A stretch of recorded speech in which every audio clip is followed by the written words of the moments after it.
Very cloudy overhead as we get ready for the third game of this series between the Braves and the Mets and the final meeting of the year between these two clubs. Game number 130. That means there's 32 left after today. It is 80 degrees at game time. Wind out of the west at about 5 miles an hour. And a reminder that Tire Discounters Round Tripper Home Run Promotion offers Braves fans the next day instant savings on set of select tires, plus free alignment and oil change. The more homers the Braves hit, the bigger the deals at Tire Discounters. Learn more at braves.tirediscounters.com. The Mets come in with a record of 69-60. The Braves are 58-71. Day game records. The Mets 26-23. The Braves 15-25. Braves, though, are 16-16 on the year against left-handed starters, which is the case for the Mets today with David Peterson. Braves have taken the field in the outfield, left to right. Profar, Harris, and Acuna. First to third, Olson, Albies, Allen, and Alvarez. Sean Murphy gets the call behind the plate today. And on the mound, Bryce Elder to make his 22nd start of the year. He's 5-9 with an ERA that shall remain nameless. He's 26 years old, 6'2", 220 out of Decatur, Texas. The good news on Bryce Elder is that 5 appearances against the Mets in his career, 4 starts, he's 3-0 with a 4.15 ERA. And just 2 starts ago made a real good start against New York in New York. On August 12th, he went 7 innings, 5 hits, 2 earned runs, 2 walks, 6 strikeouts, and gave up a homer. So he pitched real well against them already this month. Throw goes down to second base. We're ready for action, and so is Ben Ingram. Thank you so much, Joe. Braves and the Mets, one final time, not just for this series, but for the final time this season. Mets have won the first 2 games of this series. They're looking to do something that they've never done before. Mets have never swept the Braves at Truist Park. In fact, the last time the Mets swept the series in Atlanta, you'd have to go back to April of 2016 at Turner Field. And hope the Braves can find a way to win today and keep that from happening here in 2025. Lindor's ready, so is the right-hander Bryce Elder.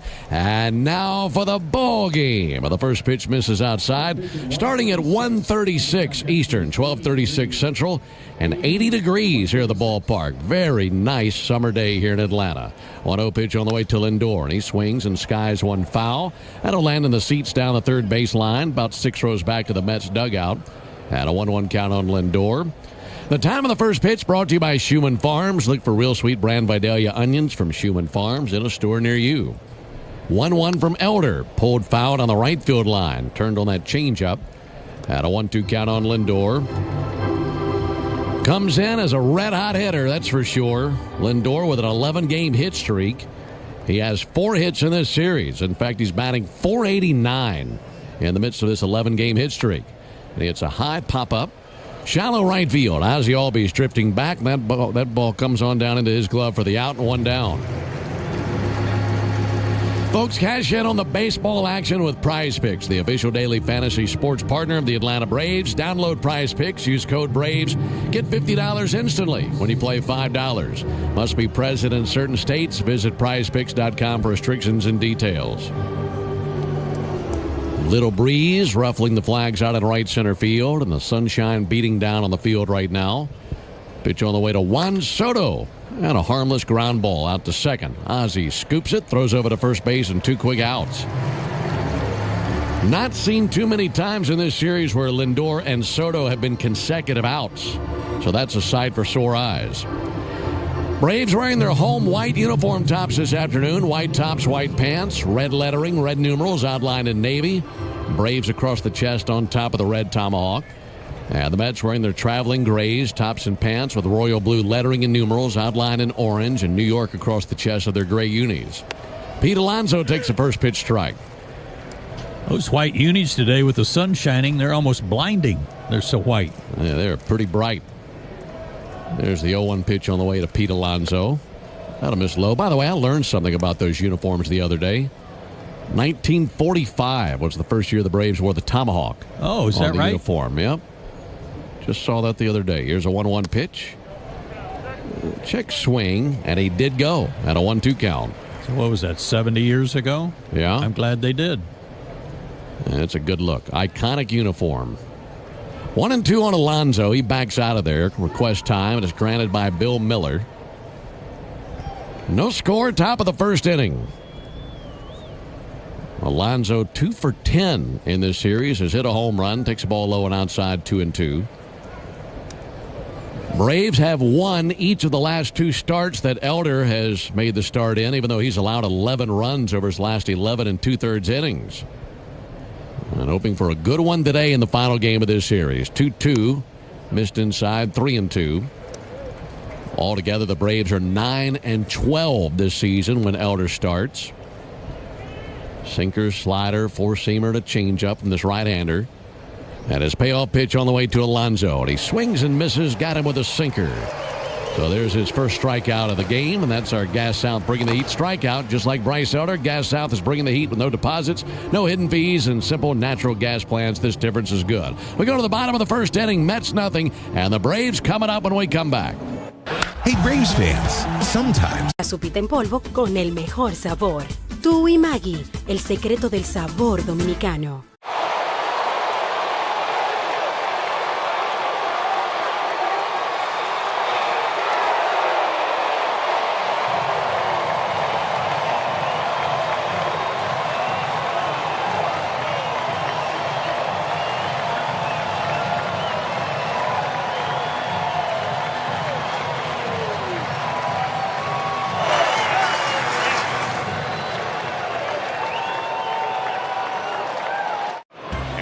Sweeney backpedaling, and he can't make the play. And there goes the no-hitter. It's rolling. Does it go fair? Yes, it does. That's a fair ball. Oh, she's giving it to him. They're up 6-1 in the 8th. He's giving it to him and making him like it. Doing the pop-up dance, and he dropped it. You don't see that very often. Abrams is going to think about going to third. The throw too high there. Abrams dives back in. Tag applied this time by Riley. What just happened?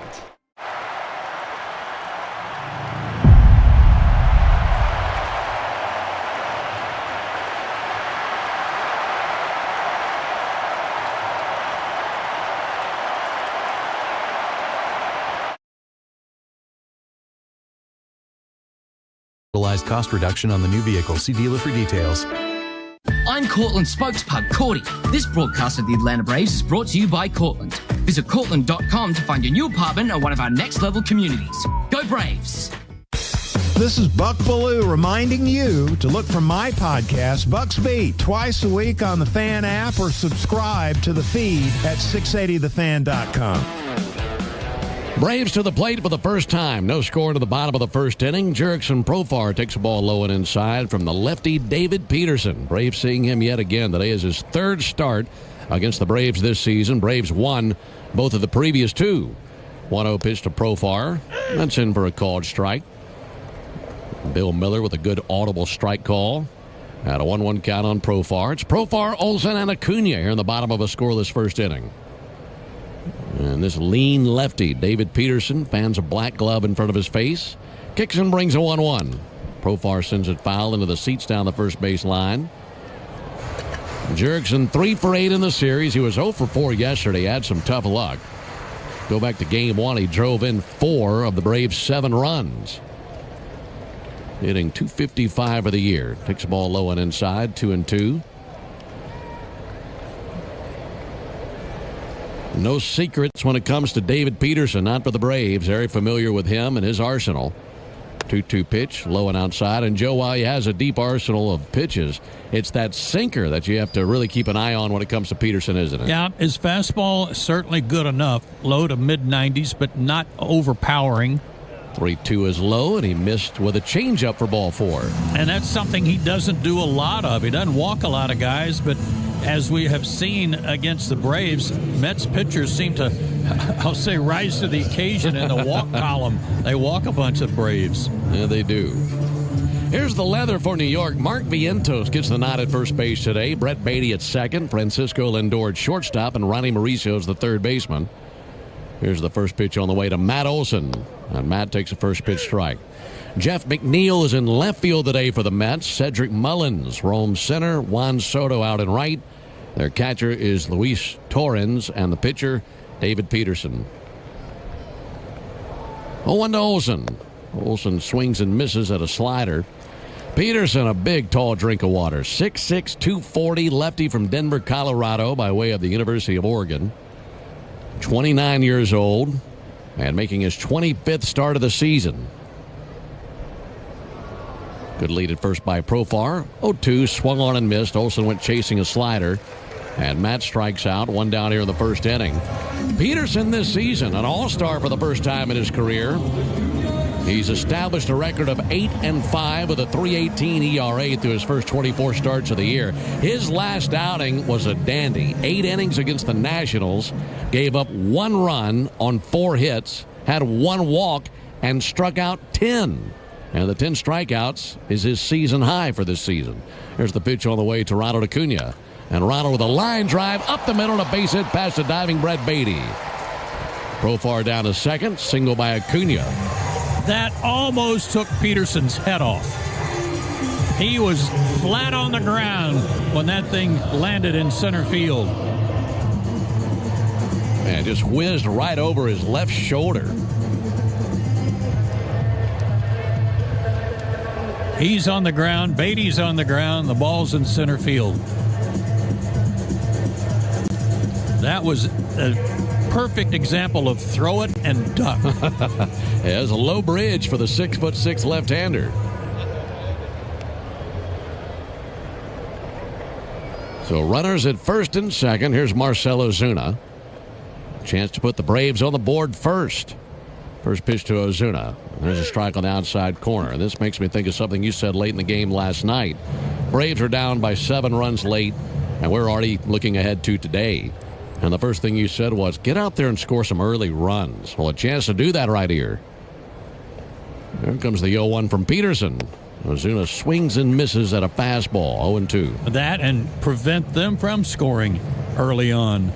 And Bryce Elder got him 1-2-3. So far so good if we can get a base knock right here. Runners take their leads, and the 0-2 pitch due to Marcell Ozuna. Here it comes, and he swings and misses, struck him out on a curveball. Second strikeout of the game for Peterson. And 2 down here in the inning, so if the Braves score, they'll need a clutch 2-out knock, and here comes Ozzie Albies. Well, for Peterson, he took a loss 2 starts ago against the Braves.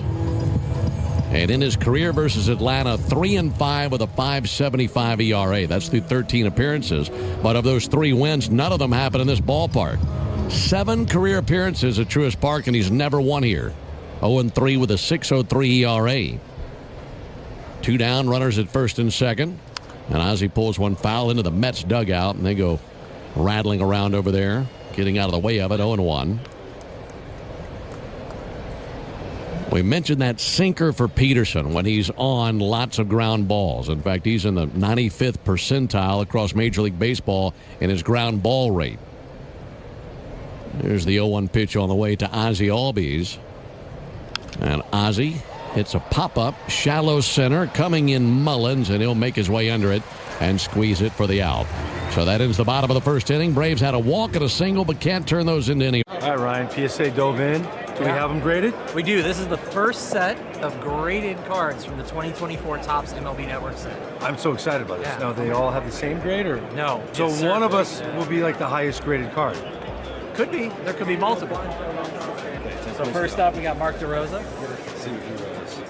Of course, D-Rose a 10 out of 10. Handsome, athletic. All right.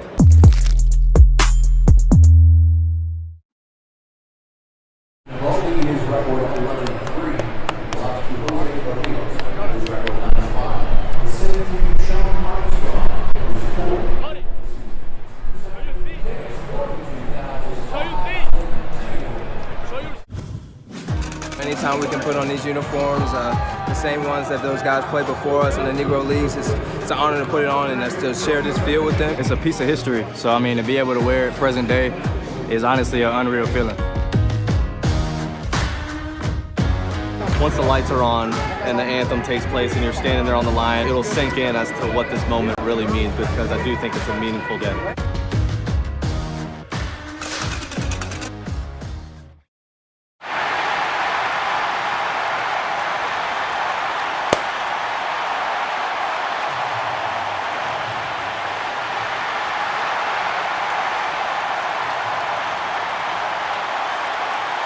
Schedule at rotorooter.com or call 1-800-GET-ROTO.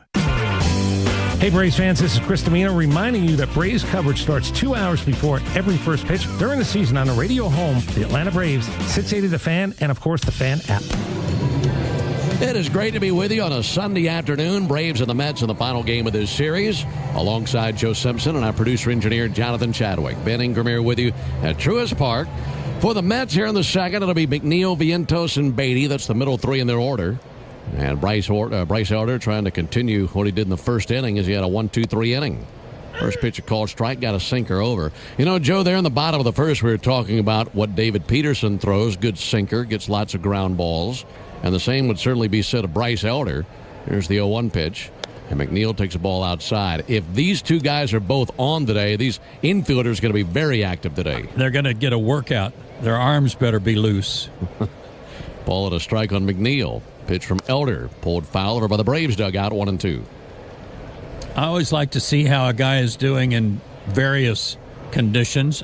And, for example, a day game today.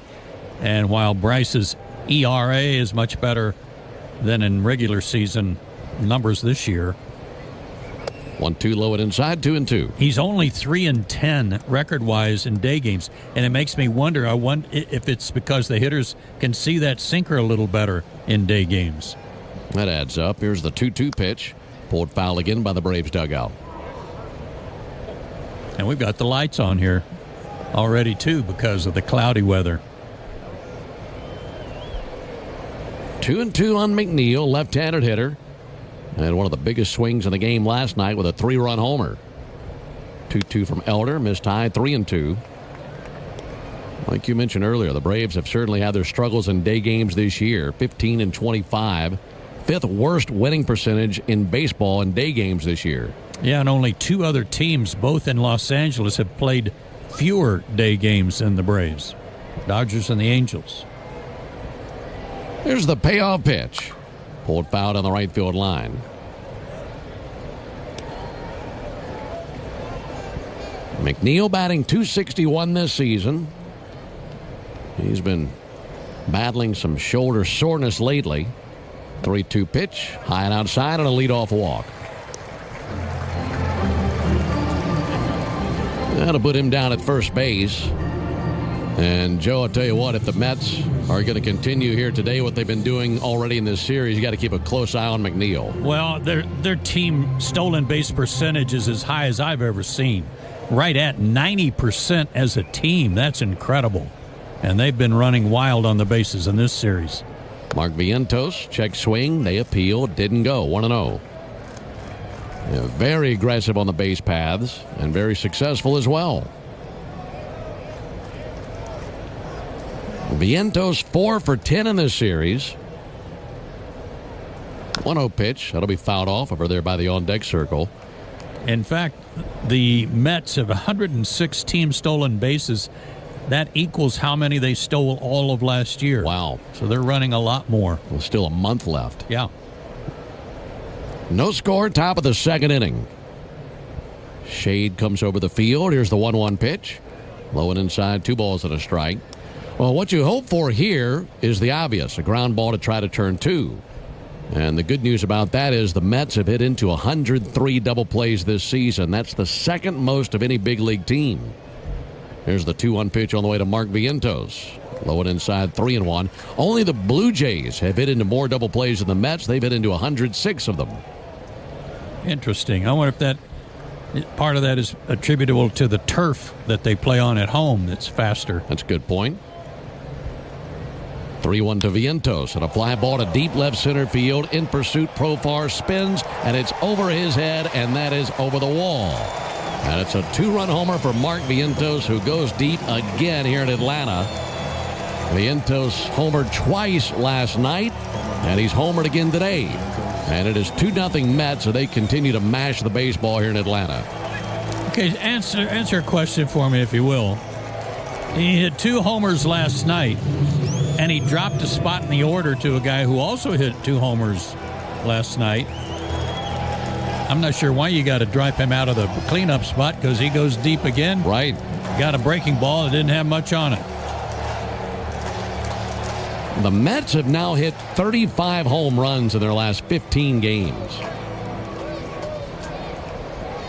This being the 15th game.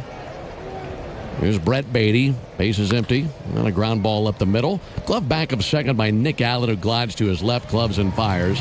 And one down. If you look at the last 14 games prior to today for the Mets, they're 34 homers over their last 14 games, the most in a 14-game stretch in Mets franchise history. Wow. Well, they continue that today. Hit 8 in this series alone, 6 last night.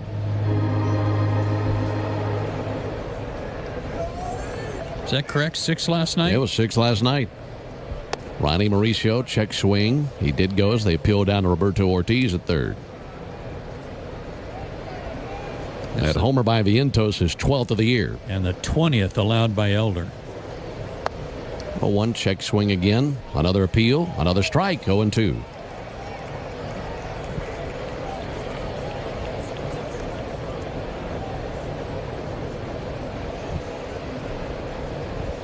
Two to Mauricio, and he struck him out. Used a slider down and in.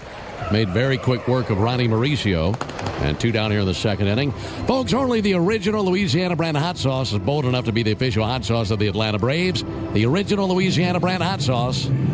That's Louisiana Hot. Buy you some. 2 down for Luis Torrens.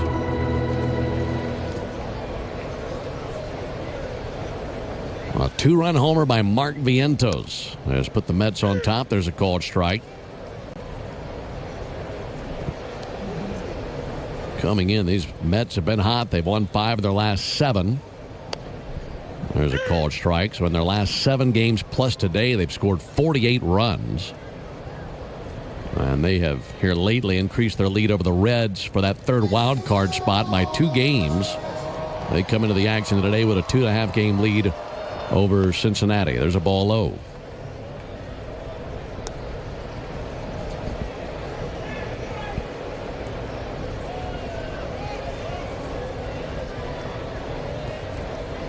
One-two pitch, little squib off the end of the bat, out to second. Ozzie has it, throws to first, and there's the final out. But a walk and a homer have given the Mets the early lead. We go to the bottom of the second inning. Sopita en polvo con el mejor sabor. Tú y Maggi, el secreto del sabor dominicano.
Don't play at 7. Join me for the new Buck Belue Show here on The Fan, 680 and 93.7, home of the Braves.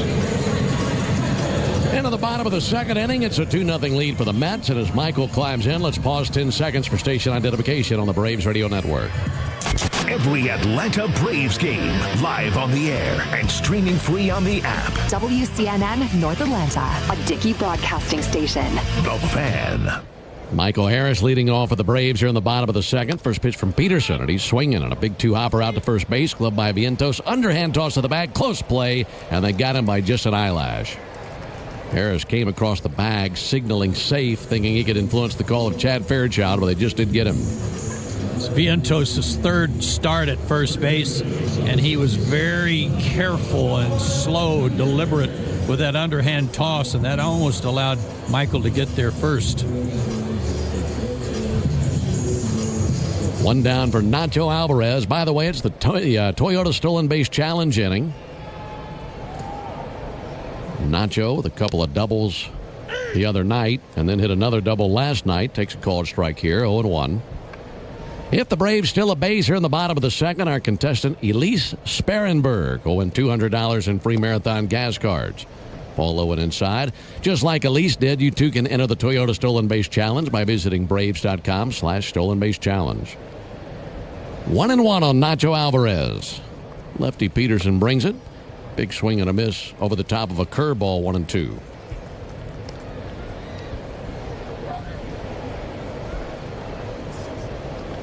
Time called by Nacho. He backs out of there. Mention that David Peterson is from Denver and played his college ball in Eugene, Oregon with the Ducks. There's the 1-2 pitch on the way from Peterson to Nacho Alvarez. And Nacho takes the ball up and in. So my comment about throw it and duck is apropos? Very much so. Very much so. When he left Oregon, he set the school strikeout record. 2-2 pitch, high and outside, 3-2. Well, we told you this story the last time we saw Peterson, but growing up, he spent about as much time in the stables and barns as he did on a baseball diamond. Here's a 3-2 pitch. Hacking and missing is Nacho. He missed that sinker. Third strikeout by David Peterson. And Peterson's late father was a horse trainer and even trained Seattle Slew, who won the Triple Crown back in, I believe, 77 it was? Yeah, is that right? Uh-huh. Man, that is impressive.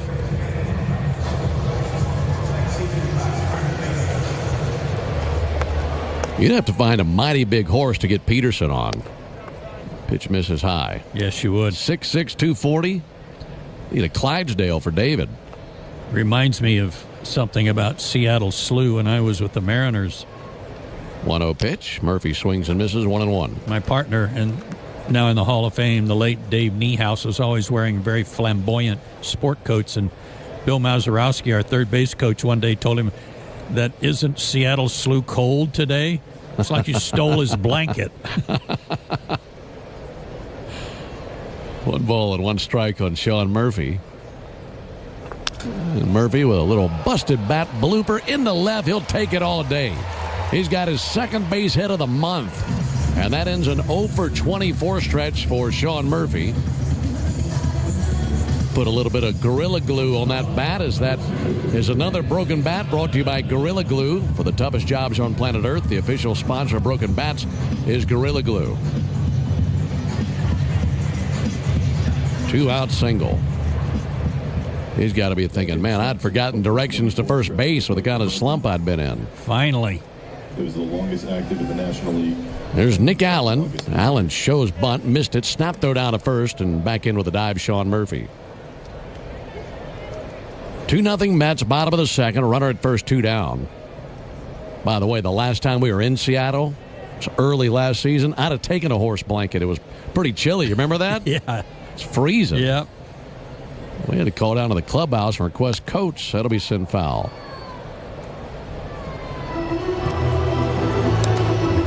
Oh, 0-2 on Nick Allen.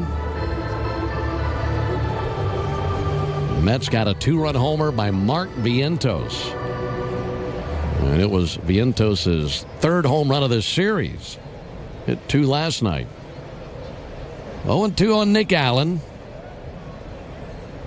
David Peterson kicks and brings it.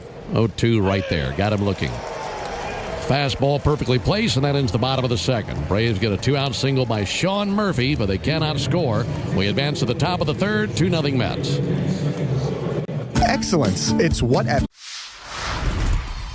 I was so inspired by what you were making that I want to do my own all-star ballpark bite but I'm thinking we take some of that brisket that you make, and I'm gonna do like a little slider. Got the pepper jack cheese, some American, get it going with some of the barbecue sauce that you have, that spicy, delicious one, and then caramelized onions. Make like a little sandwich. We cool? Sound like a plan. I think we did good. Oh, thank you. Thank Great. you. Thanks, Chef.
Nothing Mets. They hit a home run last inning. Mark Vientos with a 2-run homer. And now Bryce Elder will be facing Mullins, Lindor, and Soto. Alongside Joe Simpson and our producer-engineer Jonathan Chadwick, Ben Ingram here with you. Introducing the 5-year price guarantee from Xfinity. Get one consistent internet price for the next 5 years. No contracts, no curveballs. There's a called strike on Georgia native Cedric Mullins. 30 years old. Attended Brookwood High School there in Snellville. And graduated in 2012. Takes a ball high. 1 ball, 1 strike. Mullins, a left-handed hitter all the way now. He used to be a switch hitter. Here's the 1-1. Shows bunt. And that'll be bunted foul. Actually, they say he pulled back. Oh, it got him. Okay. It hit him. I thought it hit the bat. They're going to give him first base.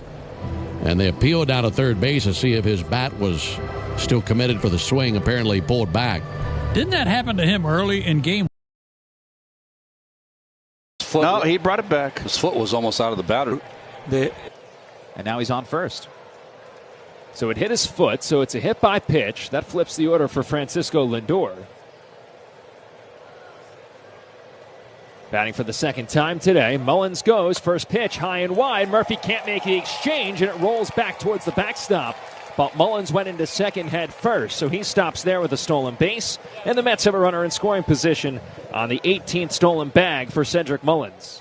Mets are 106 out of 119, the highest success rate in the major leagues at near 90%. It's been I think a subplot of this season that has gone a little bit unnoticed. They have just run all year. And now the Mets have a runner in scoring position where they're batting .337 in August. 1-0 pitch off the plate away. 2 balls, no strikes. And what was the storyline all season long? The Mets' struggles with runners in scoring position. It's been a strength of late. The 2-0. Fouled back and out of play. 2-1. Where a fan with a glove completely botched it. Oh, man. He squeezed the glove too early. Look at that beard, though. It's a terrific beard. Down to his belly button. 2-1. Slash the opposite way over his head. Landed in the same row, just about 15 feet over. Poor guy's back there sitting next to his young son and his wife. They're kind of looking at Dad a little differently than they did about 5 minutes ago. That kid is devastated. He had a chance at a Francisco Lindor foul ball. 2-2. Strike 3 called. He got him looking. And Lindor down on strikes, and that brings Juan Soto to the plate. With Pete Alonso on deck, brought to you by TimberTech Decking and Railing. Everything wood should be. Visit TimberTech.com. Mullins still at second base after the hit by pitch and stolen base.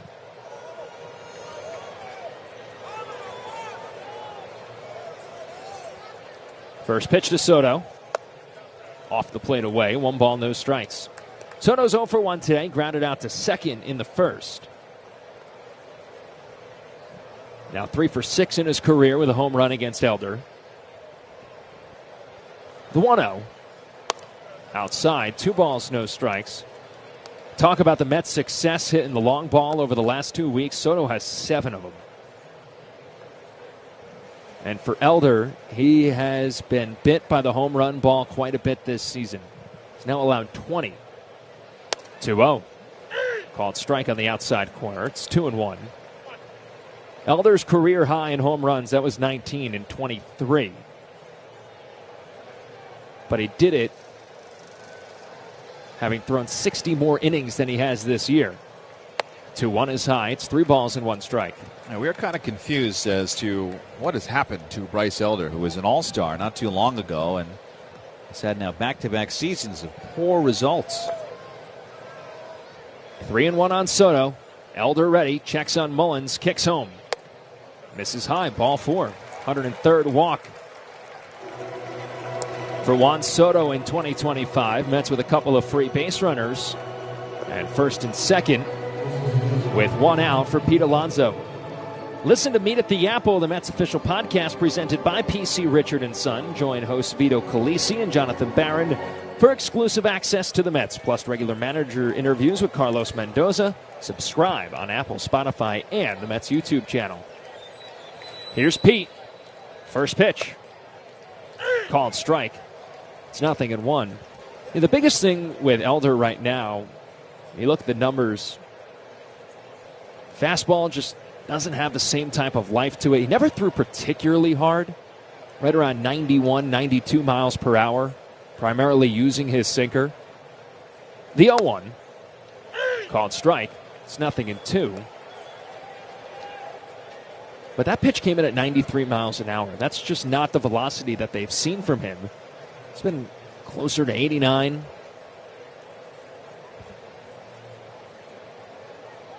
Big lead for Soto off first. Mullins off second. The 0-2. Pete swings, broken back, ground ball towards short. Allen has it. Only play is to first. He sidearms it there to get Alonso.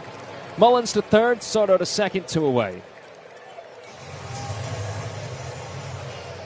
But that's the bread and butter for Bryce Elder. A hard sinker that comes charging in and results in a broken back ground ball. But now here's Jeff in a very similar situation to last night. Second and third, 2 outs. It resulted in a 3-run home run to the second level of the chop house and right. The difference being the Mets had second and third with nobody out. Then Alonso grounded out. Vientos struck out.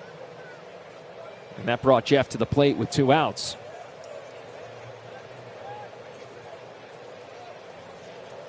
Mullins the runner over at third. Soto the runner at second. 2 outs in the first pitch to Jeff. Swing a line drive hooked foul. Right field line off the netting. And the count's 0 balls and 1 strike.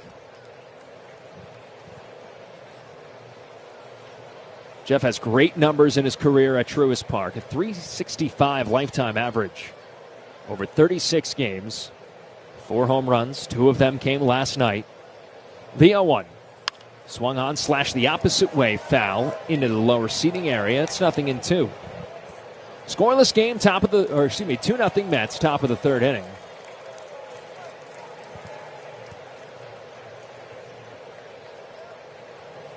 Mets have just 1 hit so far. That's the 2-run shot by Vientos. The 0-2. Strike 3 called. It got him looking. 2 punch outs in the inning for Bryce Elder. And he strands runners at second and third. Now representing the organization, Jim Leland and A.J. Hinch are presenting Miggy with a customized set of cleats made by renowned artist Marco Terzo, made from several significant baseballs from Miguel's career. The cleats are presented on a base representing the time he spent at both third and first base in his career.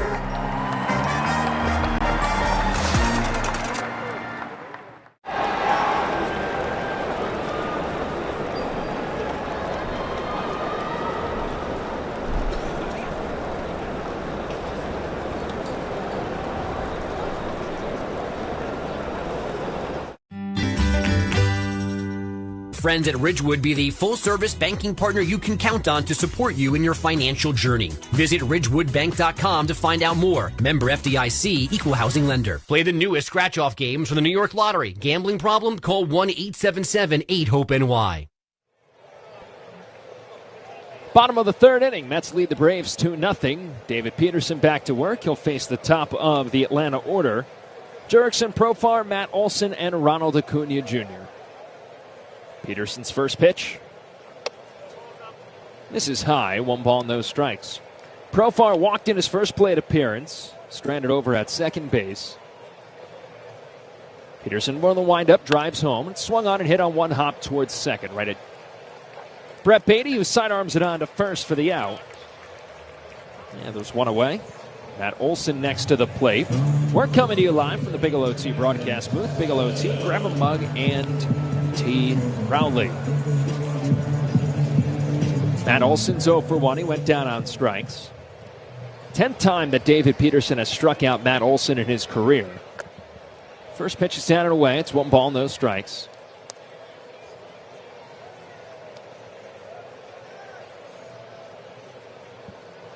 Left-hander has a nice tempo to him. He drives home. Fastball hits the knees, called strike. It's 1-1.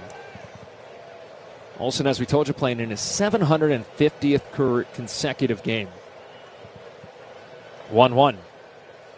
So we had a ground ball hit to second. Brett Beatty has it, and he flips it to first for the second out. 2 up and 2 down for David Peterson in the home half of the third with a 2-0 lead. Now is the perfect time to get a Peerless Spoiler. Don't wait. Go to PeerlessSpoilers.com for more information and an installer near you. Remember, Peerless Spoilers are the world's best built boilers. Here's Ronald Acuna Jr. with 2 outs and nobody on. First pitch from Peterson. Upstairs, 1 ball, no strikes.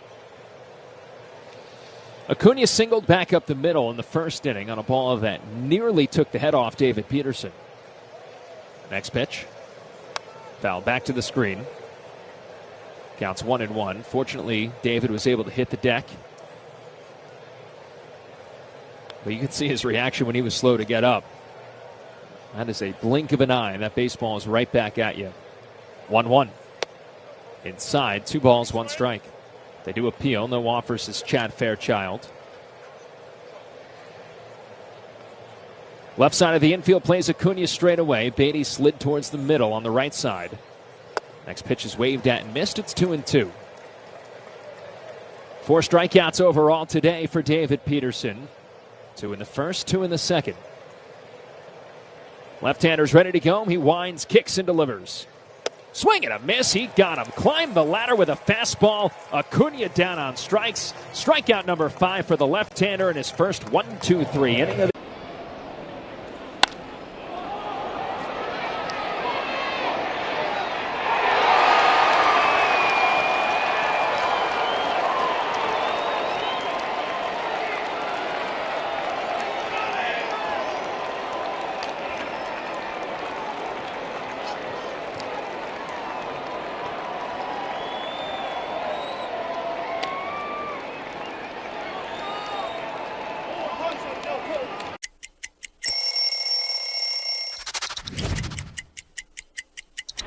All right, so here's the Mets home jersey. To me, growing up in New York, also a very iconic jersey. The blue pinstripes that represented the Dodgers. Got the orange outline, which represented the Giants, which are the 2 teams that left New York. And then subsequently, the Mets were created. You know, my parents were Mets fans growing up, and this was the jersey that I also dreamed of wearing.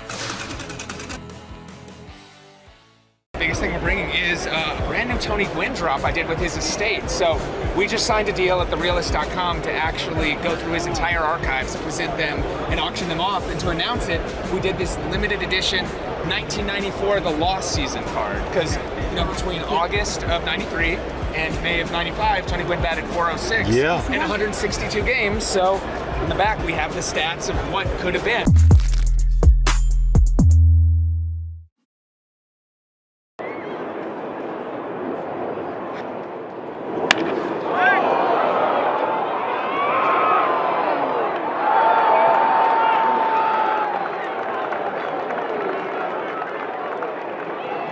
MetInfusion.com. Saving lives drip by drip. This is Pete Alonso. You're listening to New York Mets baseball on 880 and the Odyssey app.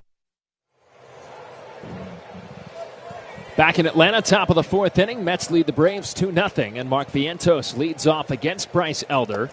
Takes the first pitch low, 1 ball, no strikes. Mark has the only hit today for the Mets, but it was a big one, a 2-run home run to give the Mets a 2-0 lead. Next pitch from Elder. Swing and a miss. Counts 1-1. Mark's in our 5th batter spotlight, sponsored by Key Food. Look for all your favorite products at your local Key Food. Key Food and their family of supermarkets. Can Mark go deep for a 4th consecutive at-bat? Counts even 1-1, and Elder rumbles home. Down and away, 2 balls, 1 strike. A locked-in Mark Vientos just changes the dynamic of this Mets lineup so much. 2-1. Called strike at the knees. It's 2-2.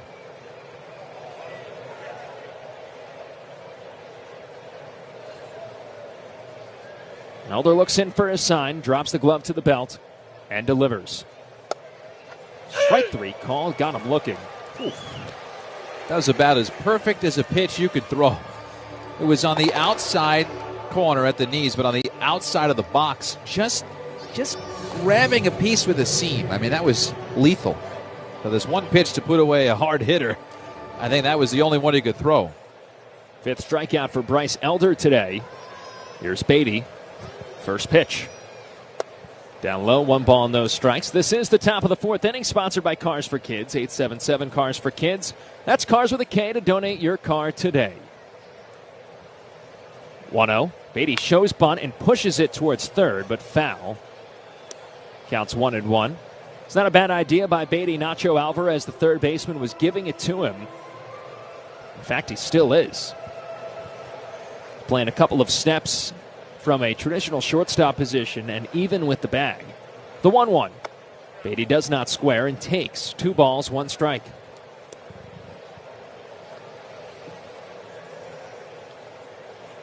Beatty's riding an 11-game on-base streak. Pitch from Elder. Swung on, popped up. Playable in left center field. Profar and Harris are over. It is Profar, the left fielder, who makes the catch for out number 2. 2 outs. Here's Ronnie Mauricio for the 2nd time today. 0 for 1 with a strikeout in the 2nd inning against Elder. 2-0 Mets, top of the 4th inning. Final game of a 3-game series. First pitch to Mauricio. Called strike on the outside corner.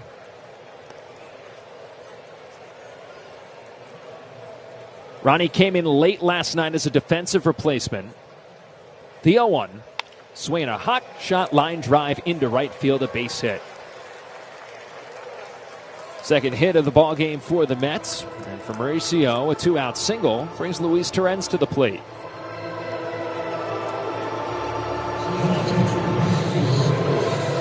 It's a good sign for Ronnie, who has not played much.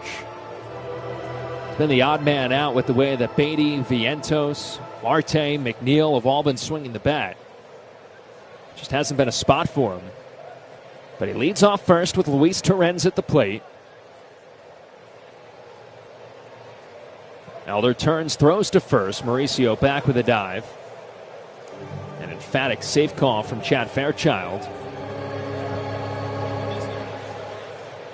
Torrens 0 for 1, ground out to second base to end the 2nd inning. 2-0 Mets in the top of the 4th with a runner at first and 2 outs. First pitch. Taken inside, 1 ball, no strikes.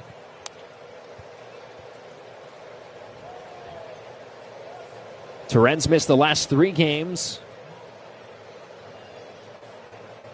Hayden Sanger was behind the dish. Elder sets, kicks home. Swing and a miss. Counts 1-1. Luis, as we've told you, just gets beat up behind home plate. And that was the case against Washington. Forced him to miss the final game in D.C. and then the first 2 games here in Atlanta. 1-1. Swing a hot line drive, foul. Third base side, excuse me. Counts 1-2. I joked with Luis earlier. Yesterday I saw him in the dugout. I said, I can't help but think I jinxed you. Because we had just talked prior to the game in D.C. about him getting beat up. And he goes, I'm not going to lie. I thought of you immediately. 1-2. Check swing and a ball down and away. It's 2 balls, 2 strikes. And then I'm thinking to myself, well, that's not how you want to be remembered. Not often do you want players to think about you in the middle of the game because you asked them in a pregame interview about that exact thing. 2-2. Swing, a ground ball hit towards second, past a diving Albies into right center field. Mauricio hits second. He's on his way to third. And Luis Torrens has a 2-out single, and the Mets have runners at the corners.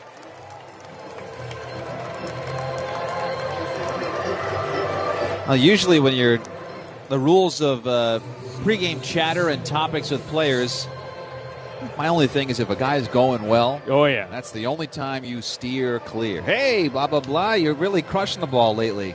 How many times you see an 0 for 4 with 4 strikeouts later that night? So that one I think you get a pass for because you kind of identified a pattern that was going on.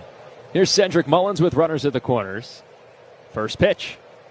Swinging a high fly ball to right field, not deep. On the outfield grass goes Matt Olson, who gives way to Ozzie Albies, who makes the catch for the final out in the 4th inning. Mets threaten to... That's my security right there. That's the bad one, Roscoe Pico train. Major League Baseball wanted to start doing something with the players and their dogs. Which one's the dog? I was undecided on whether to do a dog card or not, but my wife pushed me in the back and she wanted a famous dog, so she told me to do it.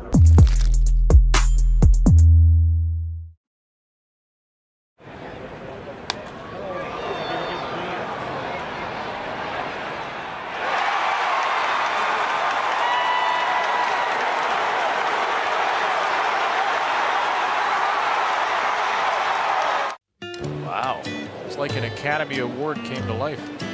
How long do you think that took to get ready? You know, it's really not fun facing a guy with that kind of stuff, I'll just tell you that. Presented without comment. It's a raft, it's got an outboard motor, it's got a little barbecue, and it's got a hot tub. Look at that. I mean, come on. American ingenuity. That is living. What else can go wrong here? Where are the Angels in the outfield? They're everywhere.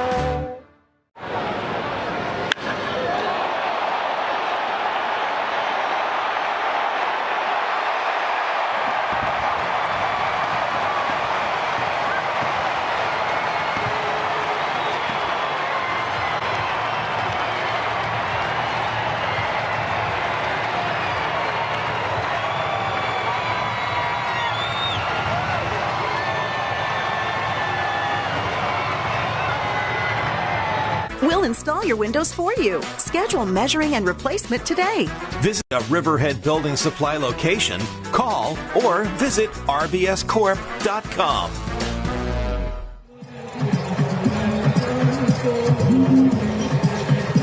Two 2-0 Mets. David Peterson back to work against Marcell Ozuna. Here in the bottom of the 4th inning, brought to you by Route 4 Hyundai in Paramus, New Jersey. Peterson's first pitch. And a breaking ball drops in for a called strike. It's 0-1. Ozuna, Albies, and Harris for Atlanta in the home half of the 4th, trailing 2-0. Peterson looks in the 0-1. Fastball missed inside. 1 ball, 1 strike. 2 runs on 3 hits, no errors for the Mets. No runs, 2 hits, no errors for Atlanta. The 1-1. Swing and a miss. And Ozuna nearly fell over.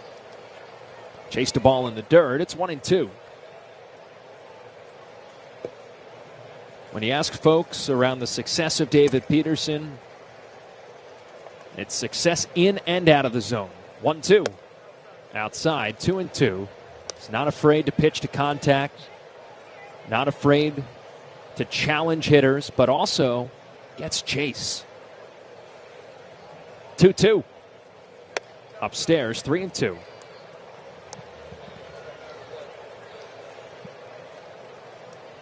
There's some unpredictability for David as well. Payoff pitch to Ozuna. Fouled back to the screen. 3 balls and 2 strikes. Yeah, it seems to be kind of the biggest theme coming out of the last year plus with, well, of course, we watch the Mets, but also other teams the Mets will face is, okay, you throw a fastball, slider, and changeup. You're not really seeing, okay, fastball to set you up, breaking stuff to put you away. That would be predictable. It's about mixing and matching different counts, different timing, pitching backwards. 3-2 again. Just missed high. Ball 4. So a leadoff walk to Marcell Ozuna brings the tying run to the plate, and Ozzie Albies. Second walk issued by Peterson today.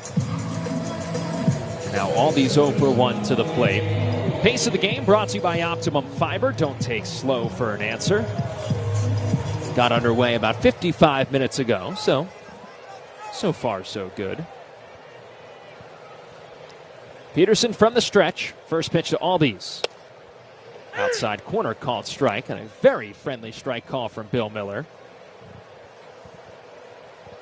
There's a couple of solutions to pace of play. Throw strikes, call strikes. Next pitch. Outside. 1 ball, 1 strike. Now, I'm not saying that the strike zone needs to be egregious by any means, but a little bit here, a little bit there. In and out. Gets you to about 2.5 hours, huh?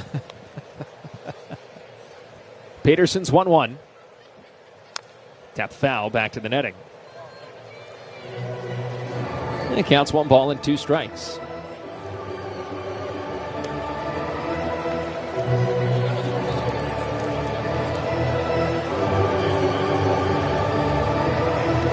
Peterson's pitch counts at 48. 3 innings plus. A look to first, the 1-2. Swing and a miss, a nasty back foot slider. Strikeout number 6 and 1 away. Boy, that was wicked. Ozzie Albies nearly fell over. Now here's Michael Harris, who is 0 for his last 16. Told you came into this series as the hottest hitter in baseball. First pitch. Fastball in for a called strike right down the middle. It's 0-1. Mets have done a nice job on Harris in this series. He's batting cleanup in game 1. He was 0 for 4. 0 for 4 last night. Ozuna off first. Peterson drives home. Fouled back to the netting. It's 0-2.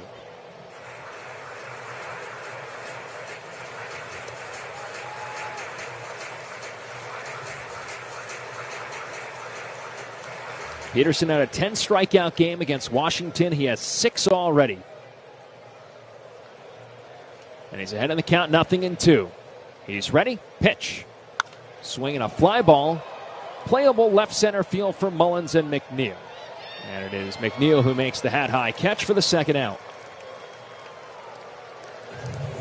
2 away after the leadoff walk, and Nacho Alvarez next to the dish for Atlanta. That's good to see Peterson not letting things snowball after a leadoff walk. Remember, he began the game with a leadoff walk to Jurickson Profar and would later get into first and second and 2 outs, but out of that, had a runner on in the second inning with 2 outs. Immediately into the inning after that. And after this Ozuna walk, he's been right back into the strike zone. Here's Nacho Alvarez 0 for 1. And Peterson's first pitch. Breaking ball bends in for a strike. It's 0-1. Alvarez has had a big series, and he's currently on a 7-game hitting streak where he is 11 for 28, including his strikeout from earlier. Peterson, a deep breath, kicks home. Misses in the dirt. Blocked by Terens. 1 ball, 1 strike. 2-0 Mets, bottom of the 4th inning. Finale here in Atlanta. Mets going for the sweep. Trying to get back to 10 games over 500 as well.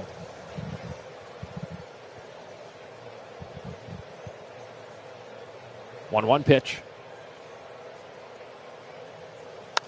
Fouled off. Slicing into the second deck down the right field line.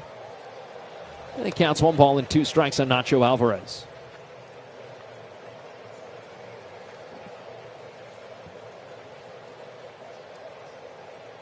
.55 pitches now for David Peterson, who sets and delivers. Inside, skipped up to the plate. Terens keeps it up the first base line for just a couple of feet, which means Ozuna stays put at first. And it's 2 balls and 2 strikes.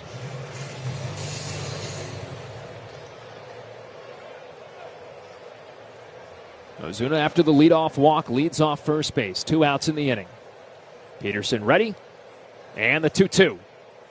Swing and a fly ball hit to left. McNeil drifts back, couple of steps, makes the catch. 2 steps in front of the track for the final out in the 4th inning. Leadoff walk, nothing else for David Peterson. Claro, 95 años transformando tu vida a través de la conexión. So this is MLB Network Talent Stars. Okay. The stars of MLB Network. Can I trade a pack of these for a signed Lauren Shahadi card? How about we do a little bit of both? Money, a little trade. Will you open it up and see if you like it? They're really nice. If I sign it, does that equal the Lauren Shahadi 20? All right. Do we have a good trade? We have a good trade. Thank you so much. That was fun. Nice doing business with you.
Supporting New York teams.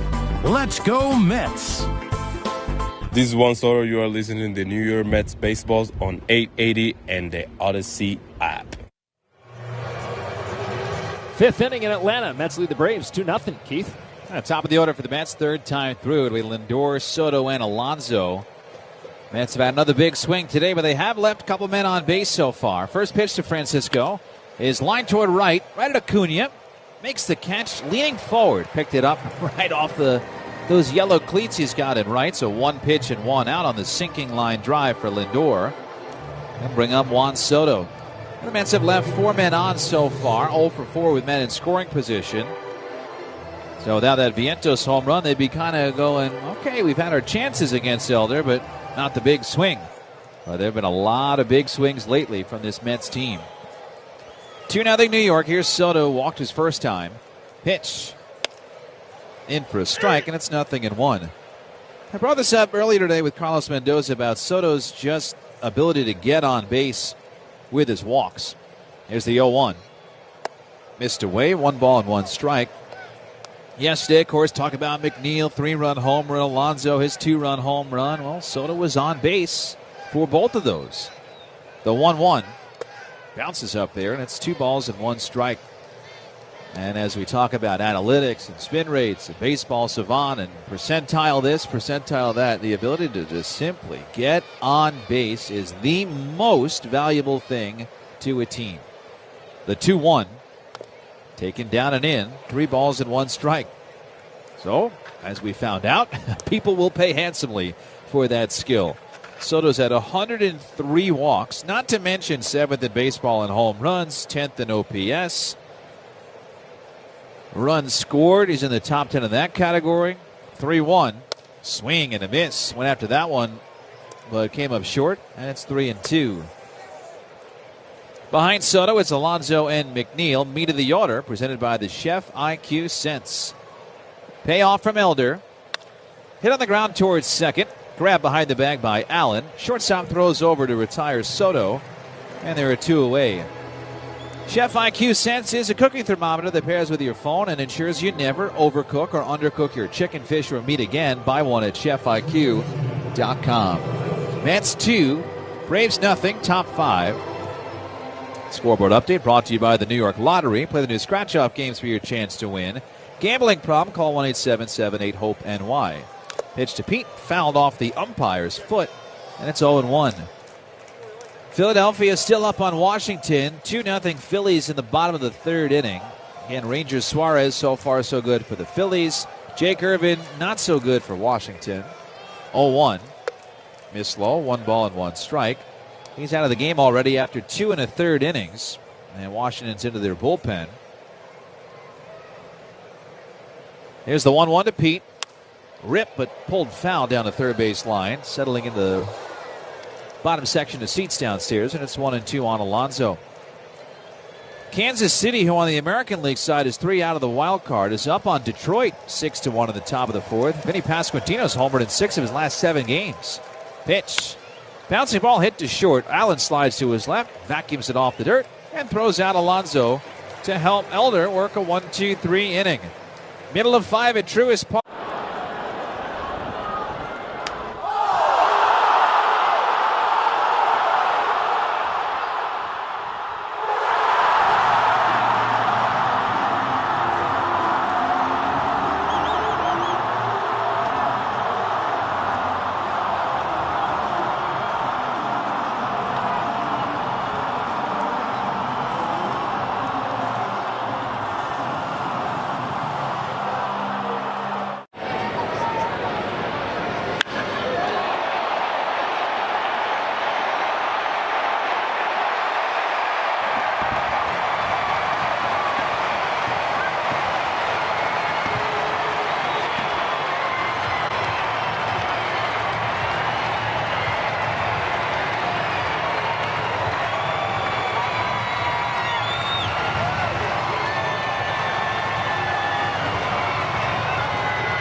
Security system and professional installation when you use their low-cost central station monitoring. Call 1-800-ALARM-ME. That's 1-800-ALARM-ME.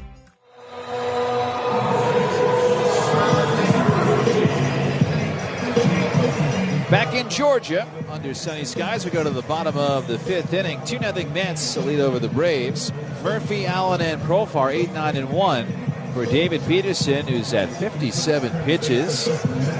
Struck out 6, has walked 2, given up 2 hits. But so far so good for Petey, as he's known in that Met dugout. Ready to go as Murphy climbs in from the right side. Wind up, first pitch. Swing and a miss. Started him off with a curve, and it's 0-1. 5th inning sponsored by Elec 825, building our future. Here's the 0-1. Swing and a miss from 77 miles an hour to 91. Curveball to fastball. Peterson a touch ahead of Murphy there, who's behind on heat, and it's 0-2. Next pitch. Missed high and outside. 1 ball and 2 strikes.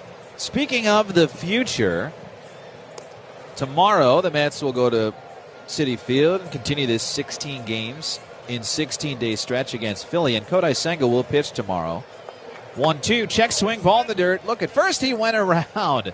So Chad Fairchild from 100 feet down the first baseline says Murphy went around on the check swing. 7 strikeout for Peterson, 1 out in the 5th. Now the Mets have, with Senga before, tried to give him an extra day of rest. Of course, in Japan, once a week, he's come over here, and usually they give him, instead of 6 days of rest, 5 days. But he's going to pitch tomorrow on regular rest.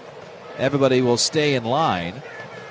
So there will not be an inserted 6th starter tomorrow. Pitch to Nick Allen is in for a strike. 0-1.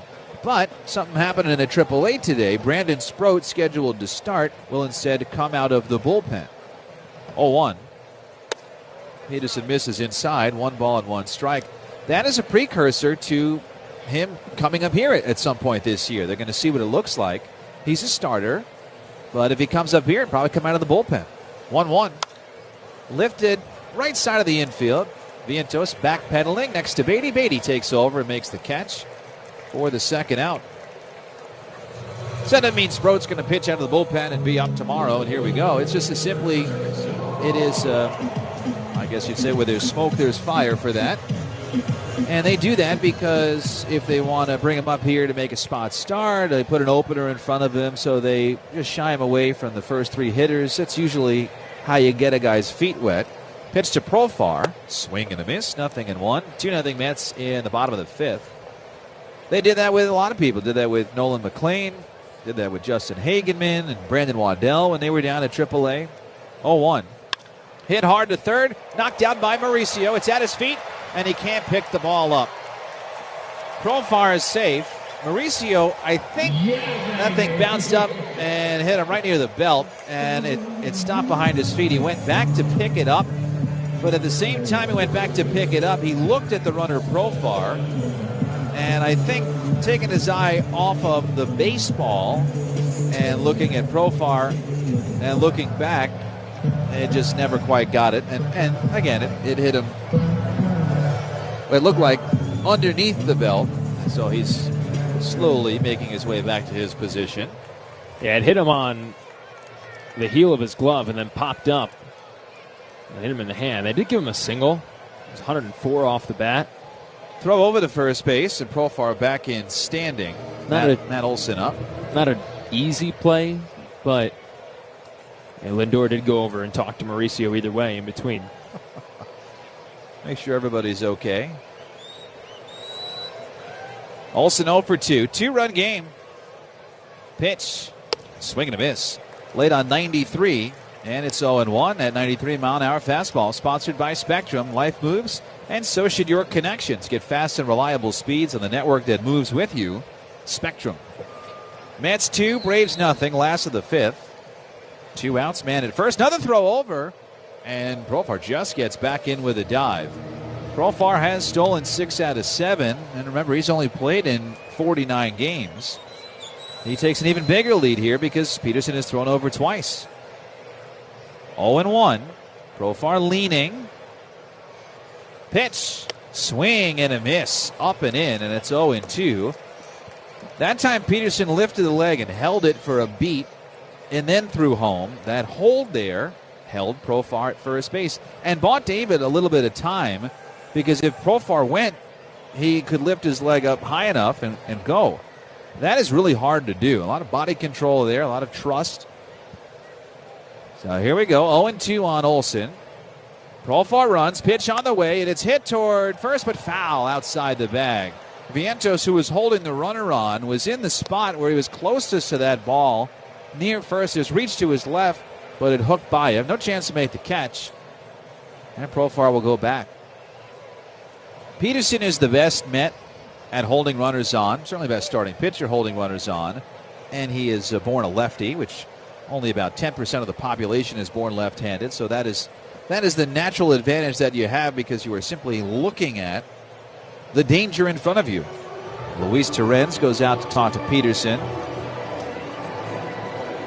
Well, even though he's been right today, he wants to get it right against Matt Olson, who has always terrorized the Mets. And this season, the Braves have won for the 8th consecutive year the season series. But a chance to try to sweep him today. Profar at first, 2 outs, 2 strikes. Peterson set, pitch coming. Line foul to the right again, out in front of that curveball, and it stays 0-2.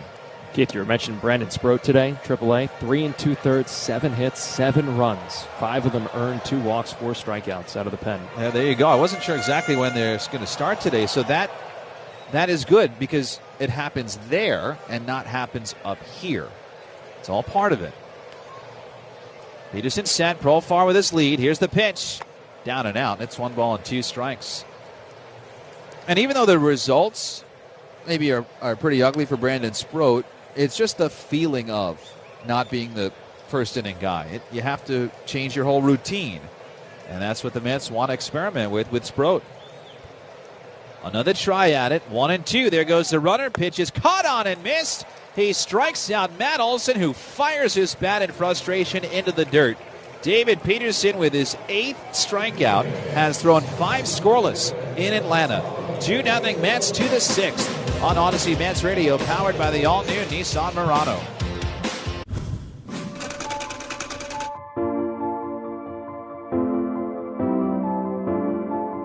We wanted to introduce something new. And then working in some of our past and what the past can look like in the future. I think our players absolutely love it, and our fans, we think they'll learn to love it, especially if you can win in it. You know, that kind of solves everything.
Fans, this is David Peterson. Your home for every pitch of every game is on 880 and the Odyssey app. Top of the 6th inning, Bryce Elder facing Jeff McNeil. First pitch swinging, line right to first, caught by Olson. 1 pitch, 1 out to retire McNeil, who's the Mets cleanup hitter today. Brought to you by Roto-Rooter Plumbing and Water Cleanup. Roto-Rooter, that's the name. And away go Troubles down the drain. It is 2-0 New York. And here is Mark Vientos, who's been red hot. Home run on his first at bat. Did strike out in the 4th inning. Elder's first. Missed in tight. Ball 1. Now Vientos, at this point, 10 for his last 26 with 5 home runs. Locked in right now. Keeps those hands high. The 1-0. Strike on the inside corner, and it's 1-1. Elder again did strike him out. He has struck out 5 today.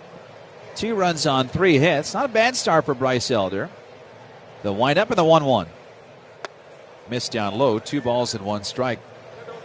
Bryce Elder is from Decatur, Texas. Not to be confused with Decatur, Georgia, which is not too far from here.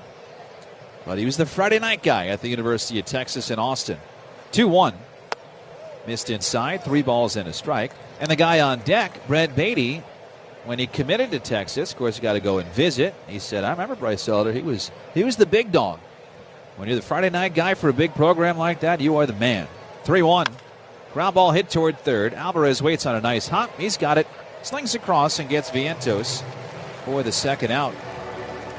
Elder ended up getting drafted by Atlanta in 2020 in the 5th round. That was the last round that year. There was a COVID season, weird scouting year for everybody. Developmental year was lost for a lot of people, but here is Beatty climbing in now. Brett was headed to the University of Texas. He grew up outside of Austin, Lake Travis. Actually, his middle name is Austin. There is the first pitch. And Brett takes a strike, 0-1. UT's going to be buzzing this fall, huh? Archer's finally taken over as the starting quarterback. Big game next weekend against the Ohio State University. 0-1 is line foul the other way, and it snowballs in 2 strikes. Which I know you are a huge OSU fan in so many different ways. No, I am not. Find the whole thing to be despicable. Here's the 0-2 to Beatty. Fouled straight down. Stays no balls and 2 strikes. Married a Michigan fan. Went to Dayton. I don't know. Everything seems like should be lining up to you being a big Ohio State fan. It is a great rivalry, Michigan-Ohio State, every year, no matter what. 0-2. Misses low. 1 ball and 2 strikes. And Columbus is a fine city. But, it's all about the people that inhabit it. They all mean well, even if they don't come off as meaning well. The 1-2.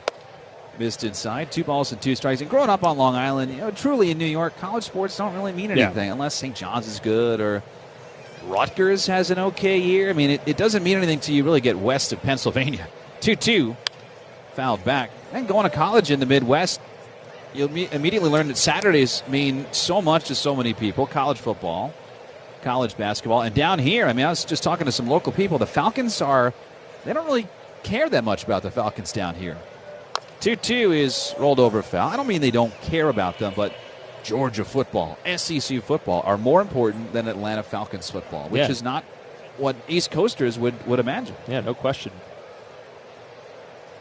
I thought you were going to say Georgia Tech football is more important, but I'm sure to some it certainly is down here. 2-0 Mets, top of the 6th inning. Bases clear, 2 outs. Beatty fighting to try to get on. 2-2. Grounded foul again. So far, 8 pitches. Beatty may need a 6th inning hydration break in this at-bat. Sponsored by Primo Brands, the official water sponsor of MLB. Major League Baseball trademarks used with permission. Infield is back around to the right. Elder winds and delivers. Just missed low. Whoa, Elder was heading toward that dugout. It looked like it was there at the knees. Bill Miller flinched. 3-2 as they're showing Rick Kranitz squirming in the first base dugout. Payoff. Strike 3 called. So, come on, Bill. You can't have a makeup call in the major leagues. That pitch was so far inside, but Beatty takes strike 3, and the inning comes to.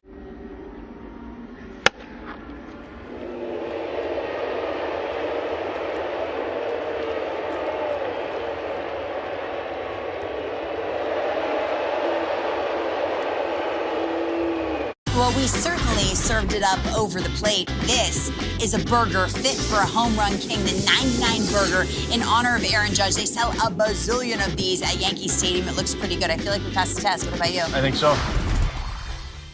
A lot of fans and collectors will look at the T206 set as the more famous of the sets that were produced in the early part of the 20th century. And certainly they would carry more financial value.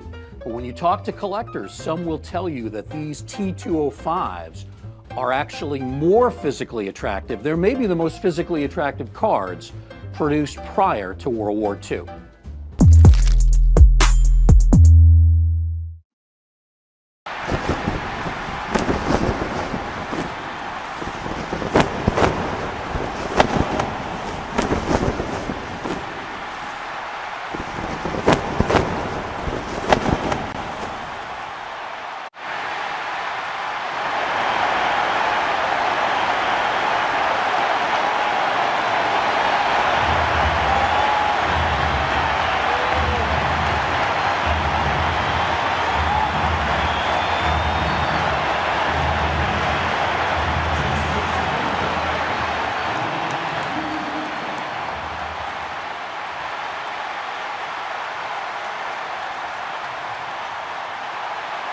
Well, you see an experienced veterinarian right away, but you will stay with your pet the entire time. Visit veg.com to find the location nearest you. Veg ER for Pets, the official emergency veterinarian group of Mets Radio.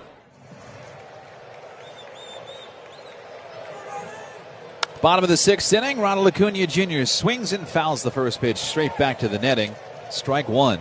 He's Pat McCarthy. My name is Keith Radd. We're in Atlanta, Georgia. Bottom of the 6th, 2-0 Mets. David Peterson at right now 73 pitches after his first one to Acuna. And a tight 2-0 game. Pitch. Bounce left side. Here comes Mauricio cutting off Lindor. Fields fires. Got him. Slow chopper getting Acuna.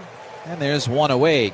Visit MLBshop.com for the largest and latest selection of jerseys, caps, and accessories to keep you in the game all year long. Gear up, game on at MLBshop.com, the official online shop of your New York Mets. By the way, we heard today that the schedule for next year is coming out on Tuesday, so a lot of us are very excited for that. Yeah. Here's Ozuna. First pitch is in for a strike, 0-1. It's usually where I say to my wife, all right, here you go. Plan the whole year. Exactly.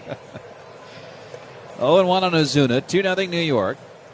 Pitch missed outside, 1 ball and 1 strike. That's where we find out, all right, where are we having an off day this year? Are we home for any holidays? Are we home before the All-Star break, or are we home after the All-Star break?